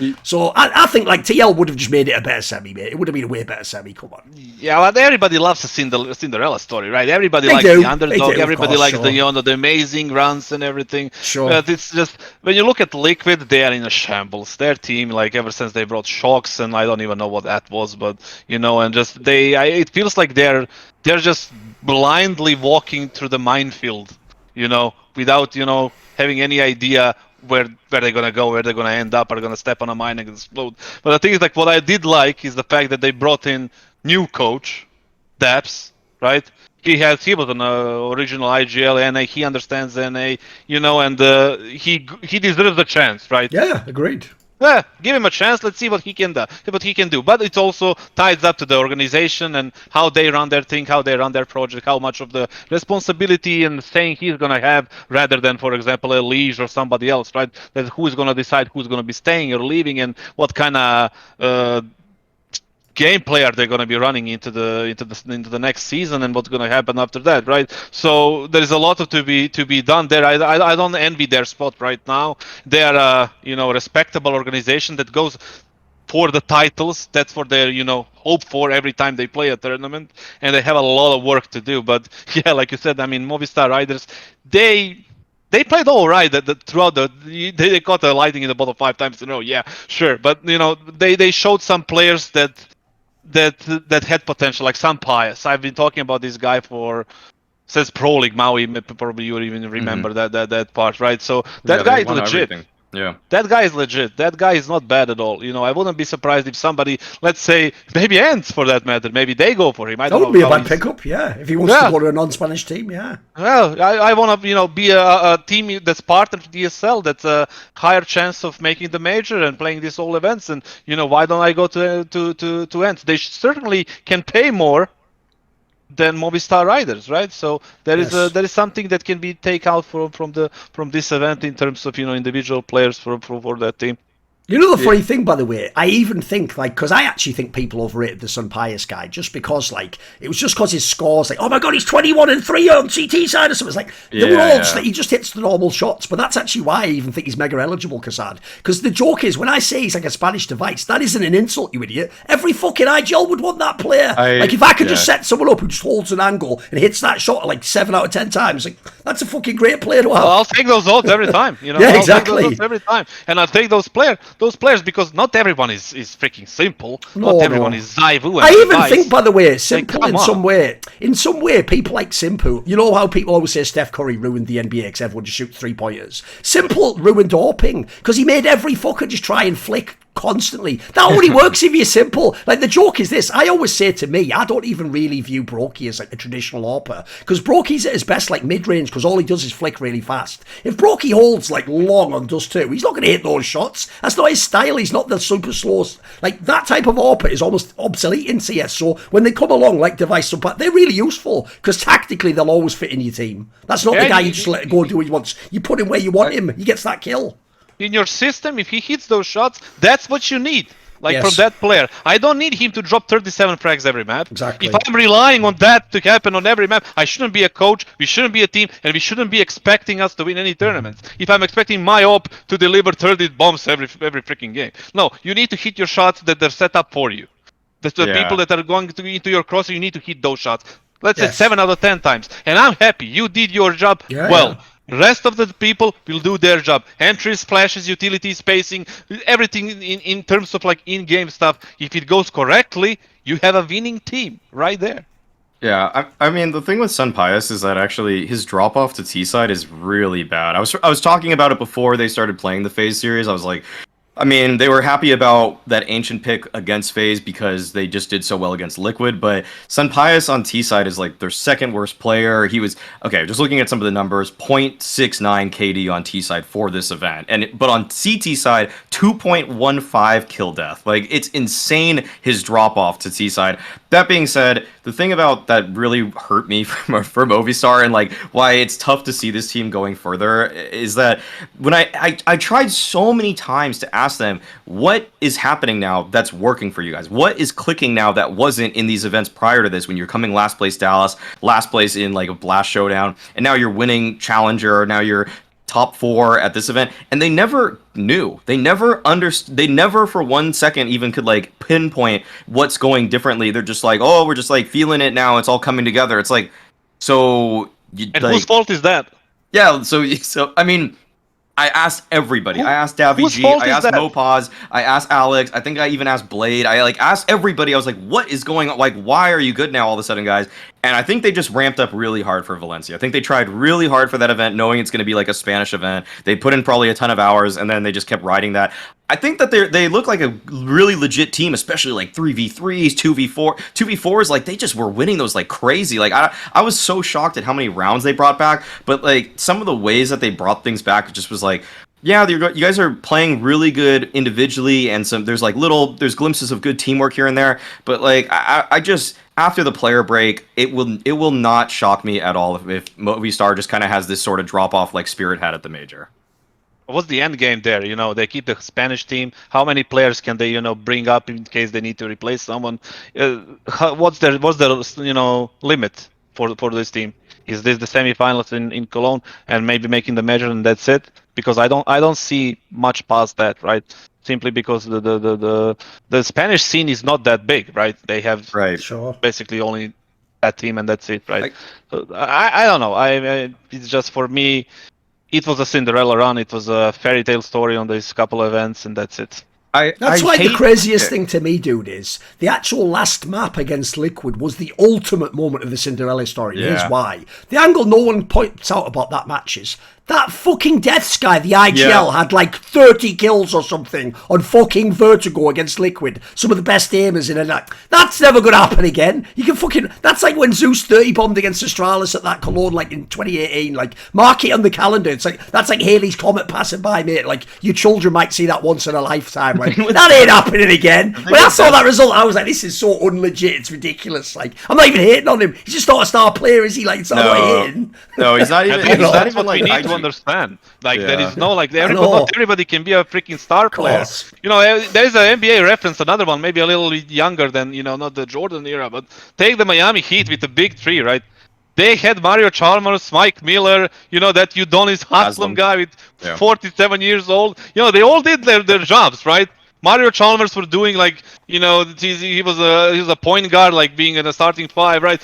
Mike Miller, you know, shooting threes without one shoe on his foot, like doing, you know, all these crazy things. But you know, they're not the stars of the team. It's LeBron, it was Chris Bosh, it was Dwayne Wade, right? It's people like need to understand about going back to the same thing. Understand your role in the team. Be the most valuable in your own role, and you'll be safe in your team. You're gonna have success. You're not gonna be Michael Jordan. Not everybody's gonna be Michael Jordan. You have to be Bill Cartwright. You have to be Tony Kukoc. Exactly. You have to be, you know, Luke Longley and all these players, right? But without them, you wouldn't be able to get those, you know, to get those titles as well. They're a vital part altogether in the whole machinery of the team. Yes. Right, here's the thing. We're now going to go on to the ugly point. And this is definitely going to be like this. If you think that was like ranting before, like this is going to be a rant, right, kassad? Because this point now, your ugly point, is low key. Like you didn't even just think this up for the show. I can tell you're really fucking pissed off with this in CS. No, this is something that bothers me for years now. Like these orgs working backwards, basically, and just throwing money straight into the bin. I think the more use of the money would be if you actually burn the money and just keep themselves warm, because you know the winter is coming and everything like that. So it's like what they're doing. The structure of these organizations is completely abysmal.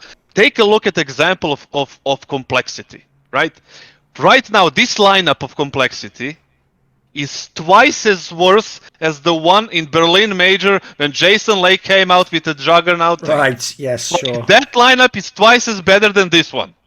Right. So, and they appointed, who is it? Messioso guy to run the CSGO project. The guy without any experience in organizing the team. The guy without any knowledge in organizing the roles and personalities and mashing everything together, right? And was like put in that position to do all these things. Why? Like, he came up with this idea to get this team all together. They played 6 months, 7 months, without beating a top 30 team. The only top 30 team they beat was like Godsend, maybe twice, and Liquid in a best of 1. I walked past by their practice room when the tournament was on, and I see 2 people sleeping in their chairs. Sleeping in their chairs. I don't know if the practice was over or not, but it doesn't really matter, right? Didn't know this at all. What? And I'm sitting there like, why? Like, who is paying for this? Like, this complexity is a partnership team with ESL and Blast. See, so the obvious joke there would be when they made the lineup, kassad, they were like, I bet everyone will be sleeping on complexity when it comes. Looks like complexity is the one sleeping. Yeah, exactly. There you go. The thing is, like, they are partnership with like ESL and Blast. They have a future as an organization. They have future, the safe future, right? You're going to be playing those events every year. You are in the North American region, right? And the road to the major is going to be much easier than the European cutthroat one, where there's like CS combined with Europe. It's like crazy competitive. In North America, is much easier. You know, you have these spots in Pro League and the Blast and everything, and you assign people who have no experience, knowledge, education in organizing, in being a GM into this. You're keeping JKS on the bench for a year now, paying him, well, let's say his salary was 30,000, 50% goes to the bench, so 15,000 a year, 15,000 a month for what? A year? What's that? 180k into the fucking dust. Right? So what are you doing? If I'm the CEO, I'm asking this guy, listen, before I hire him, listen, come up to me with a 5-year plan. Yes. 10-year plan, because 10 years is a little bit longer, but let's say 5-year plan.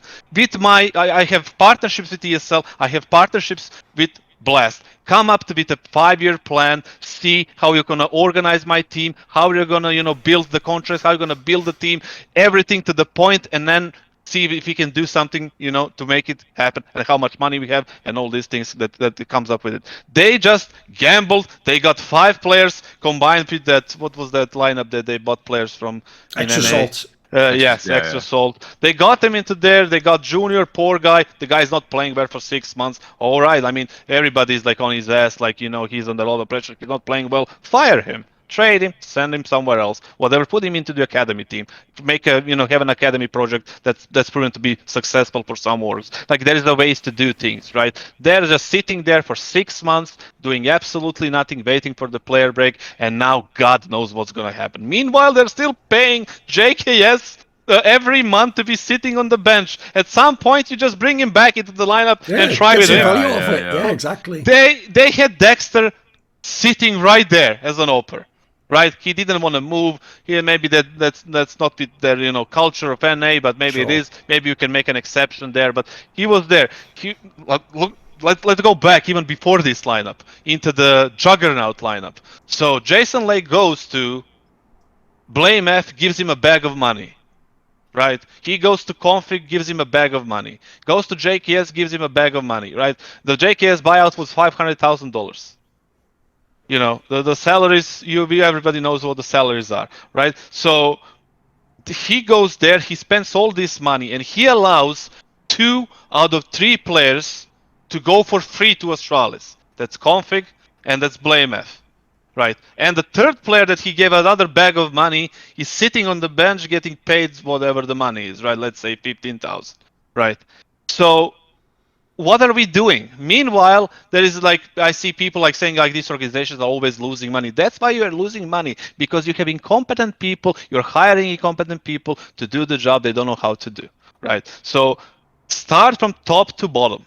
Right? Don't buy a player first just because he has good numbers. Let's see, hire a person who has knowledge, experience, education, and everything that he needs to know to actually build your plan for the next 5-6 years. Because you are again partner with ESL and Blast, and you have a future in this, French semi-franchise leagues, right? You paid your way in, or whatever the thing was, right? But you are there. So they are doing all these things wrong. EG is not much better. They're gonna lose Breeze. They're gonna lose Cirque in 2 months. The contracts are expiring based on that article, right? So all this money, they were on more than $30,000. That's for sure, right? In the salary, when it comes to salary.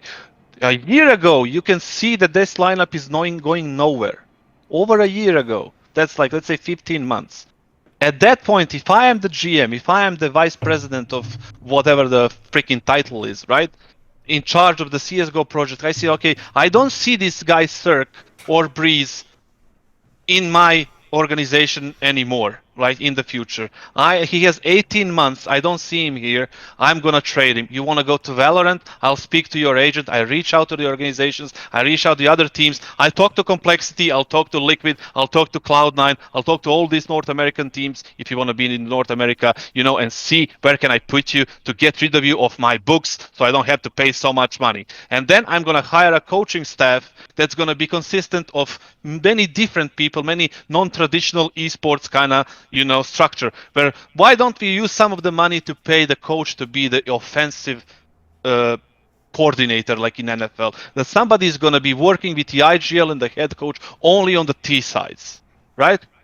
Can we use some of the money that we wasted on this particular thing to hire somebody who's going to help our T sides, being better in defaults, being better in team play, post plans, everything that comes to T side, and then you hire a CT side guy and he works with the head coach, and then you have the coaching staff.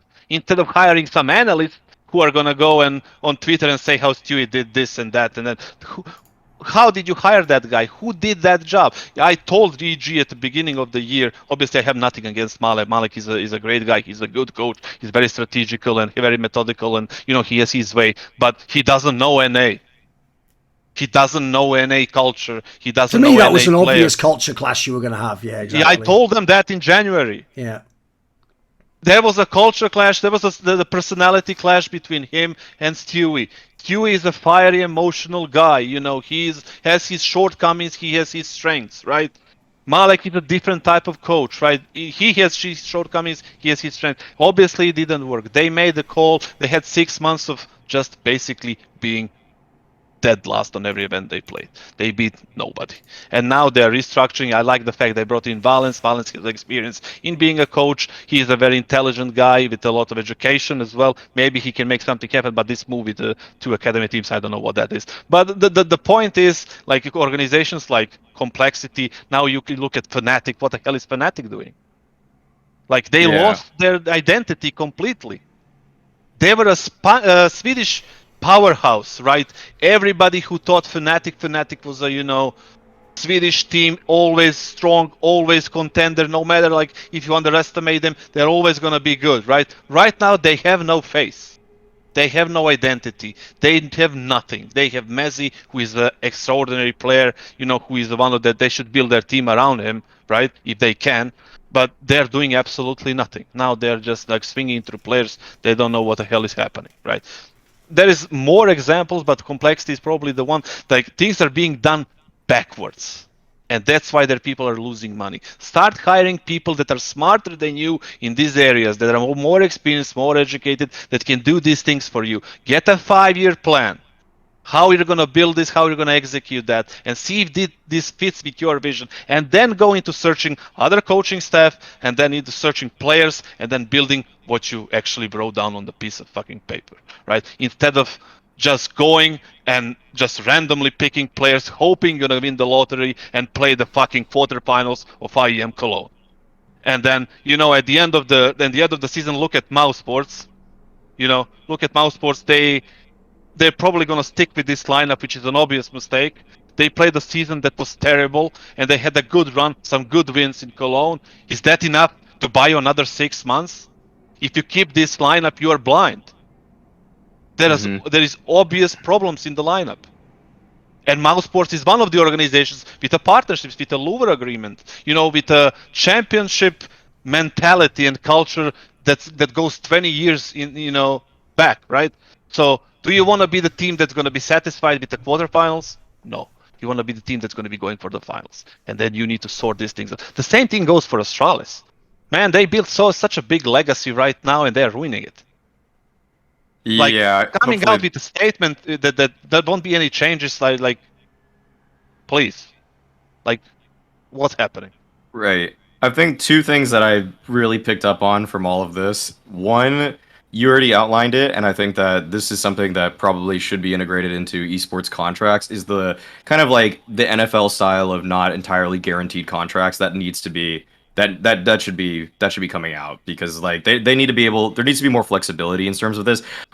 For example, I've heard through the grapevine Stewie's contract is guaranteed with EG, essentially. Even if he gets benched, even if he's off the team, it's an amount of money that he's going to be paid regardless of anything that happens with his status on it. Those kind of contracts are just toxic in terms of what they do to the organization and how much of a stranglehold these players have over those orgs just because they're there. And so if and I think that's kind of why some of these orgs are probably in the positions that they're in, because it's just like they just invested way too much money into these players, and kind of the player. There was kind of like, the NBA had that player empowerment period, which we're kind of in right now. I think the same thing kind of happened to CS:GO as well, where people started getting paid way too much. The salaries, everything started getting inflated in terms of where people had.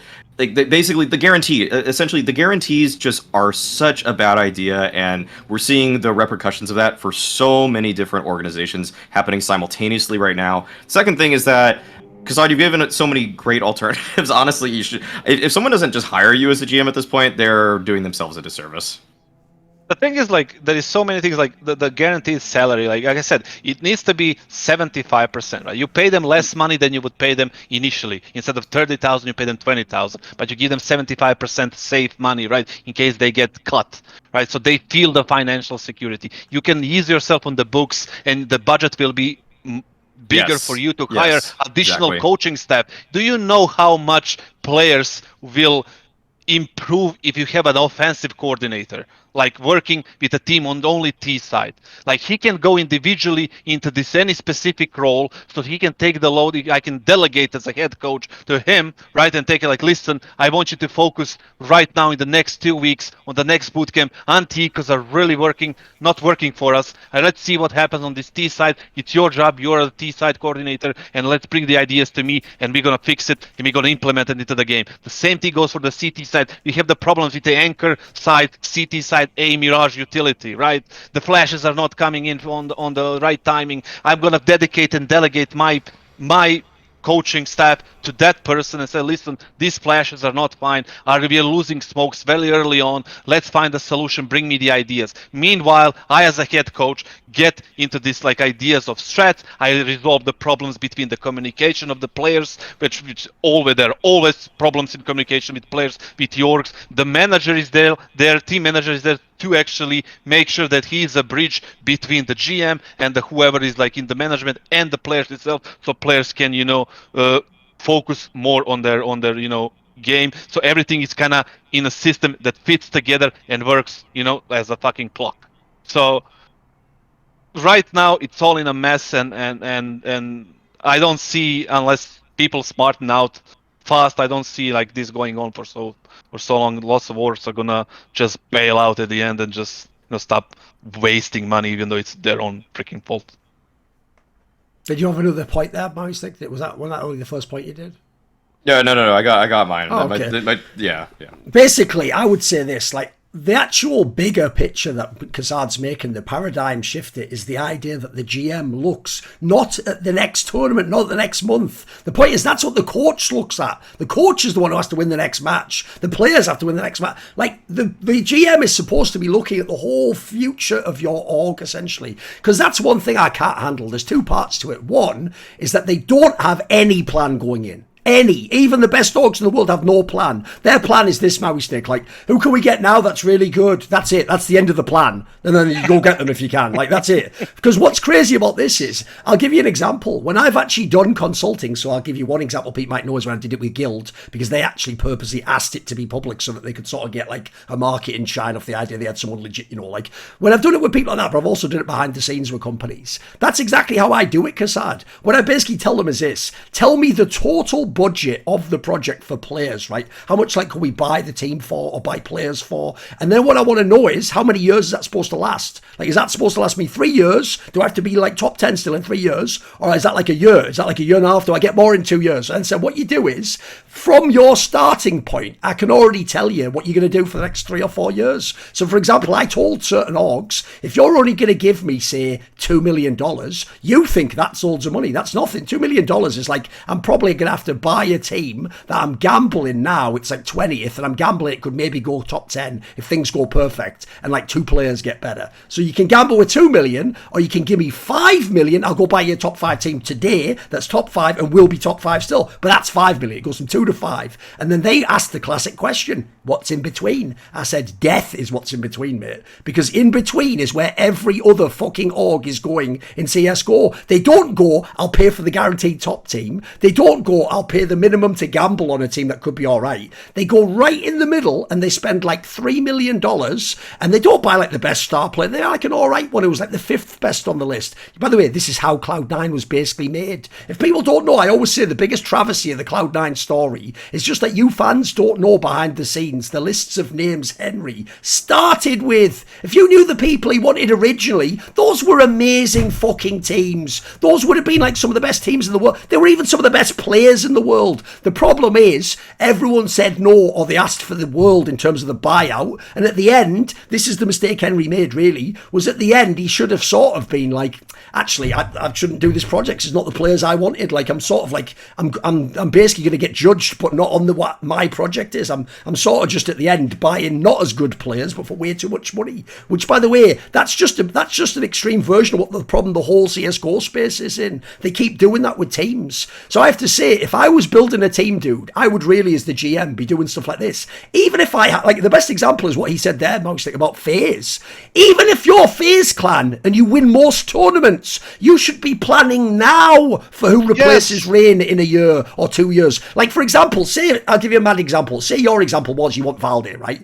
Even if FaZe is number 1 now, you keep in contact with Valde and his agent the whole time. You find out when does his contract end, like what's going on with his other deals. You keep a shortlist for everyone. If people don't know, by the way, in my opinion, the greatest coach ever, I actually think is Bill Belichick of the New England Patriots. And this is why. Because what he's a genius at, I'm not joking, is even if he has the best player in a role, he knows I can't keep the guy forever. So what do I start looking for as warning signs? I'm going to have to remove him. By the way, this motherfucker cut Randy Moss. Like, this guy is a fucking G on a level you guys don't understand. If anyone else has Randy Moss, by the way, if you don't understand the reference, that's a play. You just keep that guy till he retires if you're a normal club, because he's like so popular, he's so good. But this guy was so gangster, he knew like even he has to be let go eventually if he's not the right player. So in my opinion, that's the problem in CS as well, is people are just following their own tail. They just go like, oh well, because you know my joke there, I made it as a joke, Mauisnake, but it's sort of true. The way you know TL has fucked up their GMing is the joke is now they really should on their shortlist #1 for riflers should be, can we get a guy called Twists from FaZe?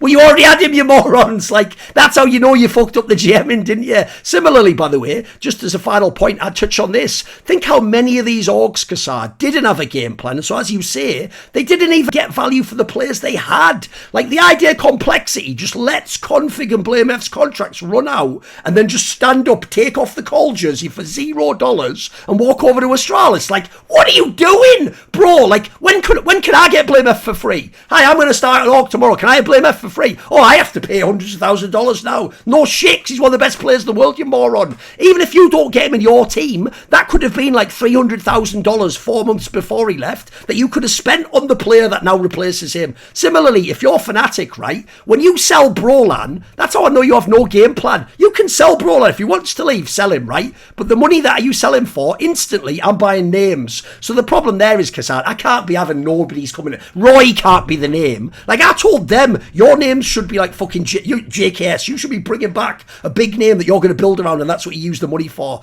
These are, and the last one I'd say would be this. The EG one is the most criminal of all, because in my opinion, just the fact they signed off on that 5-man lineup tells me whatever the fucking GM status in EG is, that person needs to be the first person fired, mate. Because whoever signed their name underneath that should have a consequence. Dude, that's one of the only lineups, the only two I can think of in recent memory, is EG and Imperial, where every expert in all of CSGO said these lineups are terrible from day one. Nobody came out like, this could be really good. Everyone was sort of like, I don't even know why they're making these teams, basically. Like, that. If everyone's telling you that, there's a bad sign, guys. You have to be ruthless if you want to be successful in this thing. Like, you mentioned Randy Moss and like Bill Belichick using the prime of his players, understanding the moment where he needs to let them go to get another one, right? That is what complexity needed to do with BlameF and Config. 14 months. When he was like 14 months left in his contract, I sit down with him and says, listen, I want to keep you in my team for the next 3 years after your contract expires. So I'm offering you a 3-year deal right now. We're going to start negotiating. It's going to last for 2 months, these negotiations, until we reach an agreement or we don't reach an agreement, which will leave us till the year of your freaking contract, right? And said, you say like you don't like the terms for the next 3 years after that, or you want to go to Astralis because you got a better offer? Fine. Okay. Then Astralis is going to pay me your freaking buyout, right? And I'm gonna get my money back and I'm gonna invest that in some other player. That's gonna be there. There is no honor system there. There is no like, yeah, I'm gonna sign, and then when the time comes, like, maybe next month, let's talk about it in June, and then he goes for free, right? And then you look like an absolute clown. And that goes with 2 players. And the 3rd player is sitting on the bench, not being sold. And that's not your fault. That's the fault of the person you hired to do that job for you. So once you hire them, you have an extra player in your roster that you need to get rid of, that you need to make money so you can pay whatever you need to pay for the next season, right? Put it in the budget, whatever, right?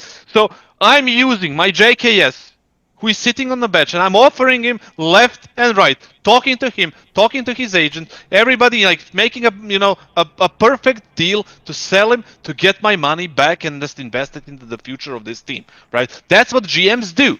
And they constantly, like you said, think about the bigger picture. They don't think about, is my team going to go through the groups in the Cologne? Or what's going to happen in the next Pro League or the next major cycle? I have a plan in my head that's going to last for 5 years. And then if you come to me and ask me, you want to be I'm going to tell you, listen, if you want me, you're going to have to pay this much money to me. And then you're going to tell me, what's your budget and what is it that you want to accomplish? I can guarantee you that for this much money or for this, that you can, that you have, like partnerships and budget and everything, I can guarantee you this type of success 100%. Like in the case of Complexity, e.g., G2, Fnatic, all these teams that they have these partnership spots, and actually they have the finances to do it, right? The one that kind of fucked up was FPX. I don't know what happened there. These guys were just completely, out of. They landed from Mars into the esports scene, into the Counter-Strike, and they fucked up everything. That's a different story. I just wanted to mention it. But the thing is, if you want a success, you need to pay, and you need to like have something to offer, and let's see what we can do, right? Okay. Go to your ugly point then, Maui. Yeah, sure. Mine's a little bit more one-dimensional. It's just that when I look at the Brazilian landscape right now and I think about Rio projecting ahead to the future, I have a hard time imagining that any Brazilian fans are going to be rewarded with their Brazilian teams making it to the playoffs. Basically, By the way, I did laugh when I saw that ESL already announced that Fallen will be there for a show match, just because that's the only way you can guarantee that Fallen will be there. That's what, dude. In a way, I love esports because they're so cynical, aren't they? Like they just knew that's the only way you can guarantee he gets through the RMR, so just invite him anywhere for the show match. Even though he's an active competitive player, obviously. Yeah. But I think I look at the Brazilian teams right now, and the ones the most obvious one that has a chance to make playoffs, obviously, is Furia. But they have just been, at the end of this, but right before this player break happened, they were just tanking. I don't know everything that was going on with them. But at Valencia, they came in dead last, and at Cologne, they put up a better fight at Cologne, but they still lost to Liquid, which is a team that prior to the event, that's what people have missed about Cologne is when everyone complains like, who beat anyone? They're all shit because people like Furia fucked up the bracket. That group was supposed to be the Furia group, was it? It was supposed to be FaZe versus Furia, and then instead Astralis and TL the ones that get out. So you blame Furia for that, not the fucking other teams.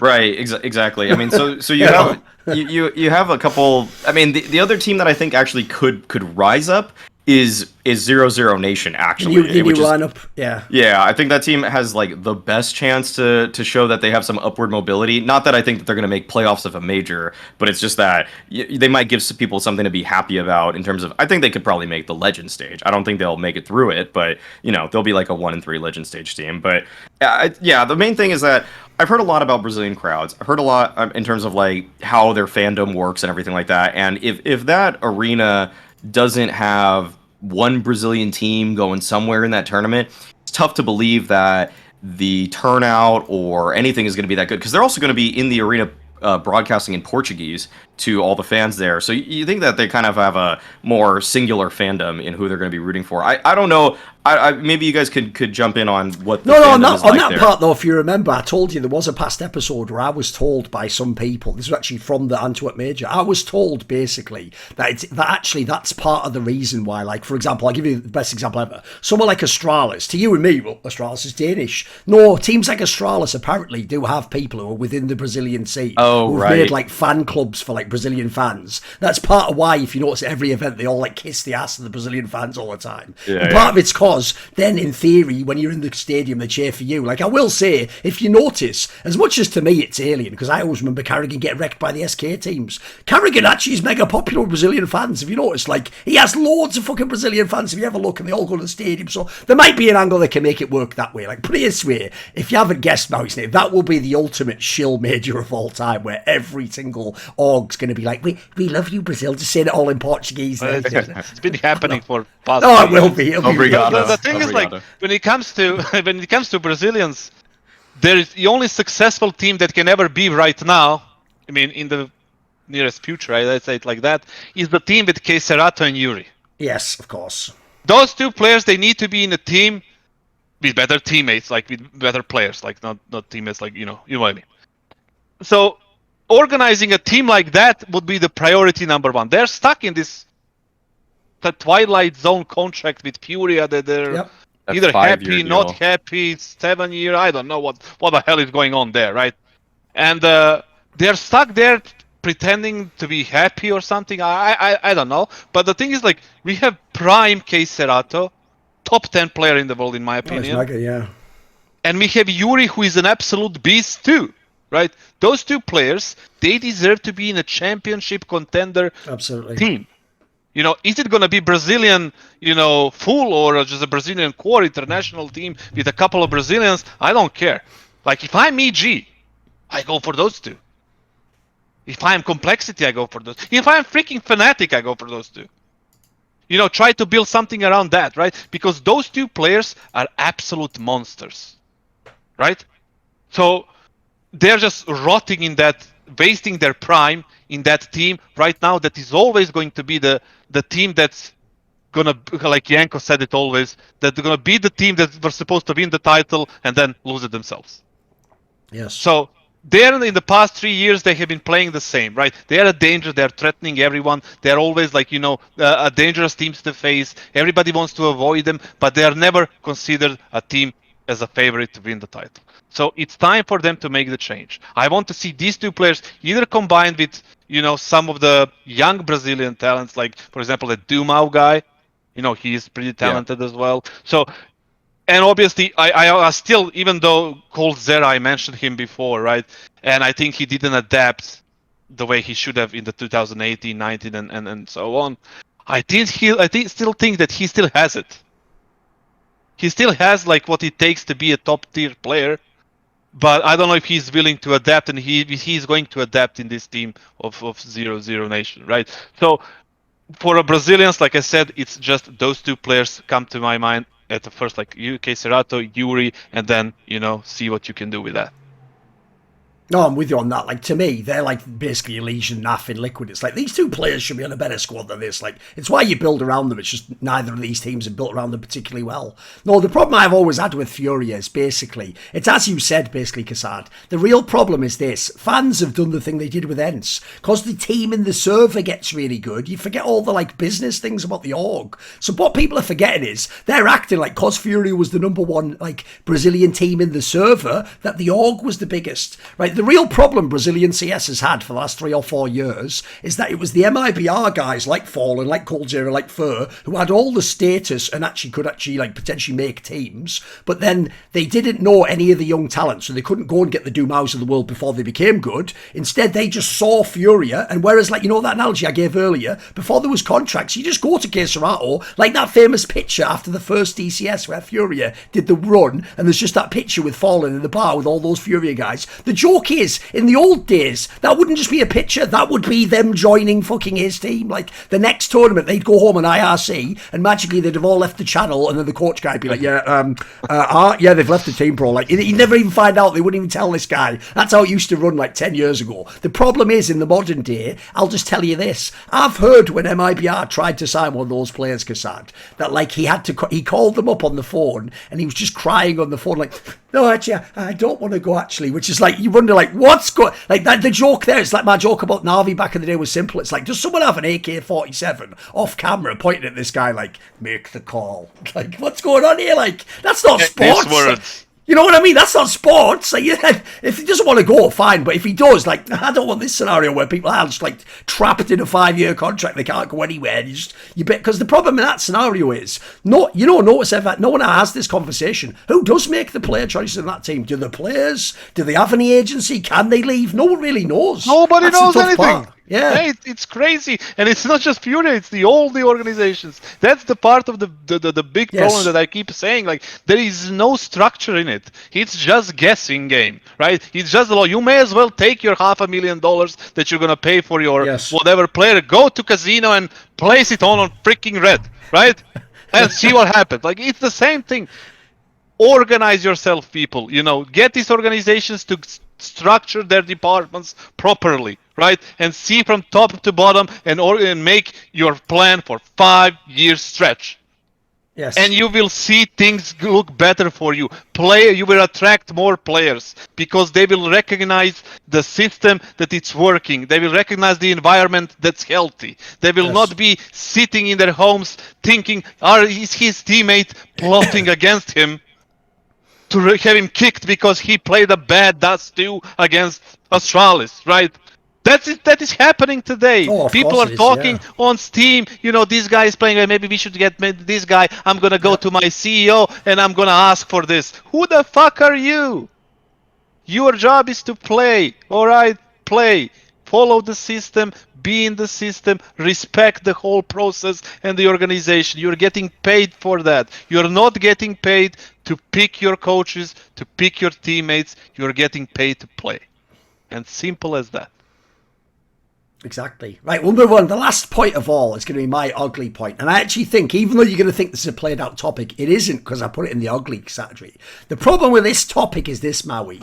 Everyone else would only ever put it in bad, or they would think I would put it in good. But I'm purposely going to put in best of 5, final, ugly. Now, the reason I say ugly, crucially, is because I think I've nailed it, dude. I've been thinking about this topic for so long, because people might know I'm one of the people who suggested best of 5s. I even told ESL, you should do this. I will add the disclaimer I have always said that ESL did not fucking listen to, which is I didn't say add best of 5 to every LAN. I said add it to like Katowice and Cologne and the Major, you can't. But sadly, they had to add it to every LAN, of course. So now they've ruined it. So now then everyone will like, you like best of 5? Yeah, not all of them. Not shit ones. So here's why it's an ugly point. Because here's how I would describe best of 5 finals in CS. If it's a bad one, it's going to ruin the whole final. But if it's a great one, it will be the best match you have ever watched. And so that's why it's a really tough spot, because here's the problem. I know why it sucks to do the bad one. I even know if you're a player, it sucks to play in some of these, right? But the problem I have is this.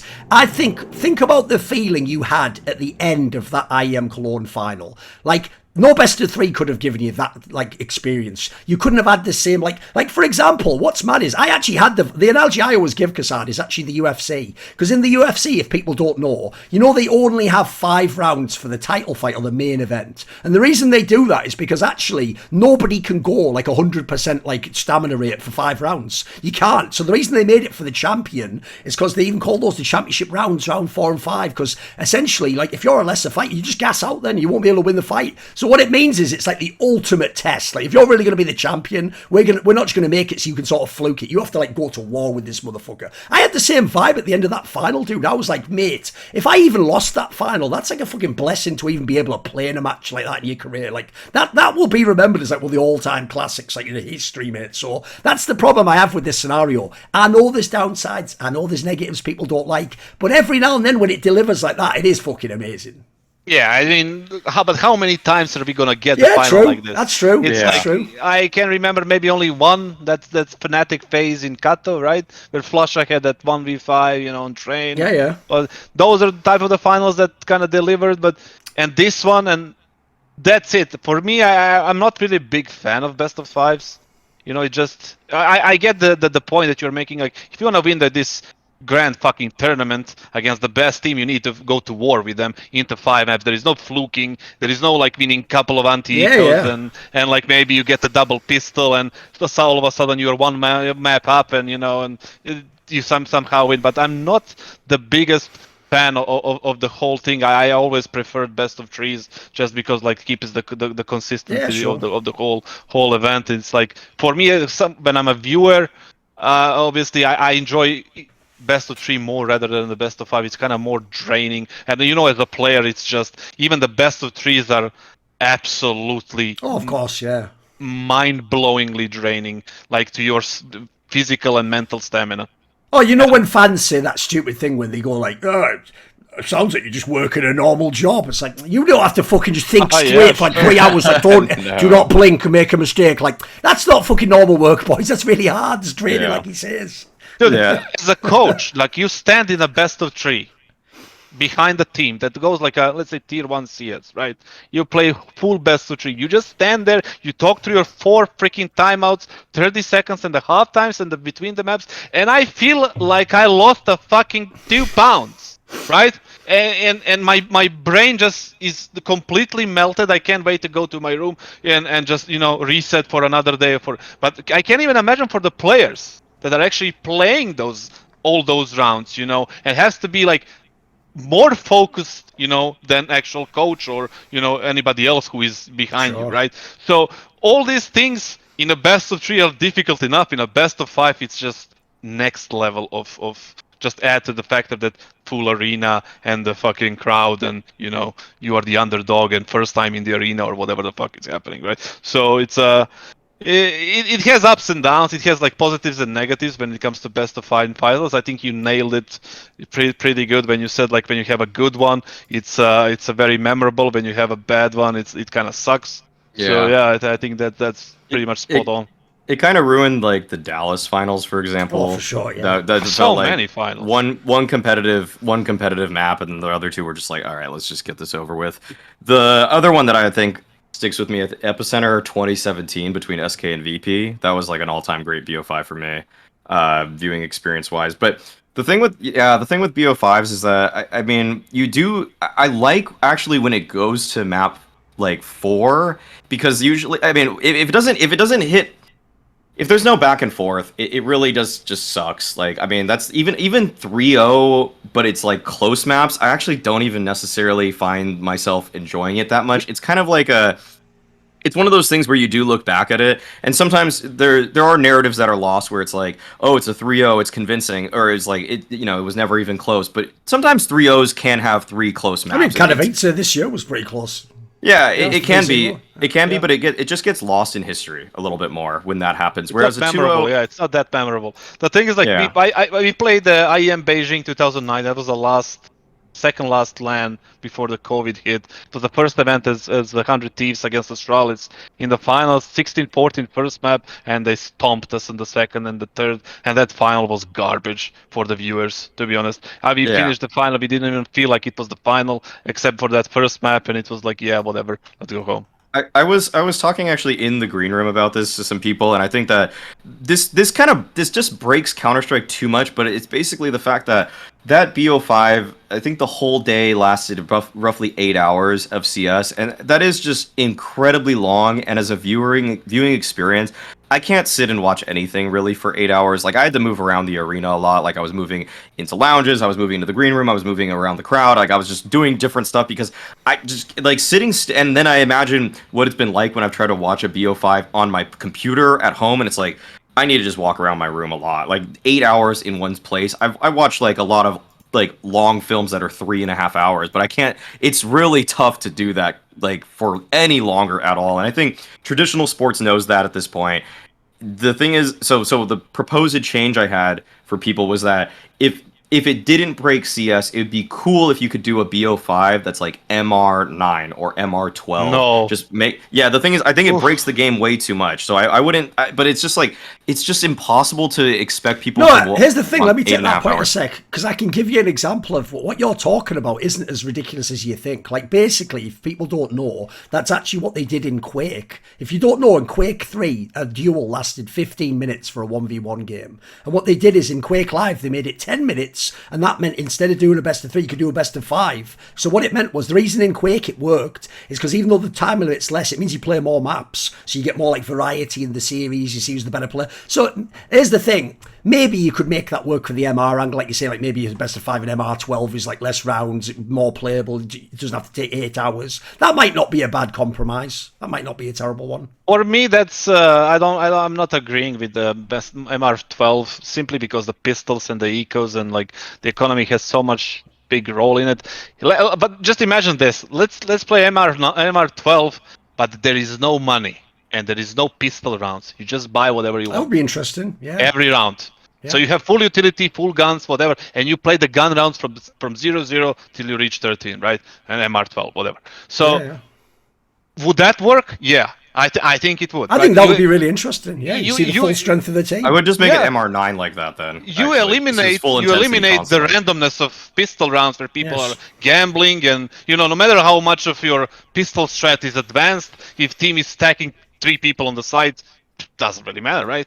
Unless you play some sort of super slow default, but that's another thing, right? But the thing is, like, the randomness of the pistols are just too big of a factor. If you eliminate money, there is no money, there is no economy losing, winning bonus. You just buy M4s, armors, grenades, and you play with 5 AKs and 5 ops, whatever the fuck you want to do, right? CTT side. Let's see who is the better team. Let's see who has the better strats, who has the better structure, who doesn't really want to depend on the deagle shots on the eco round, like avoiding the pistol rounds and getting the 6 rounds of that, right? Because you force in the second, you don't win that one, then you're eco, and then you're 3-0, you lose the second pistol, the same thing, you lose 6 rounds like that. But let's play full gun rounds all the time. Let's see who is the better team like that on MR12. That would shorten the matches and eliminate some of the interesting factors of the game, but also it would add to a lot of things. It would just help the pacing of the whole day if it actually went all 5 maps. Because 8 hour, I mean, I don't think anybody can truly enjoy and full focus an 8-hour product of anything. Just personally. Yeah, it's. I mean, people are just like you said. You just watch something for an hour and a half. Finite You wanna. span. Yeah, you just wanna do something else. You just, only in America they have like 5-hour games for everything. But yeah.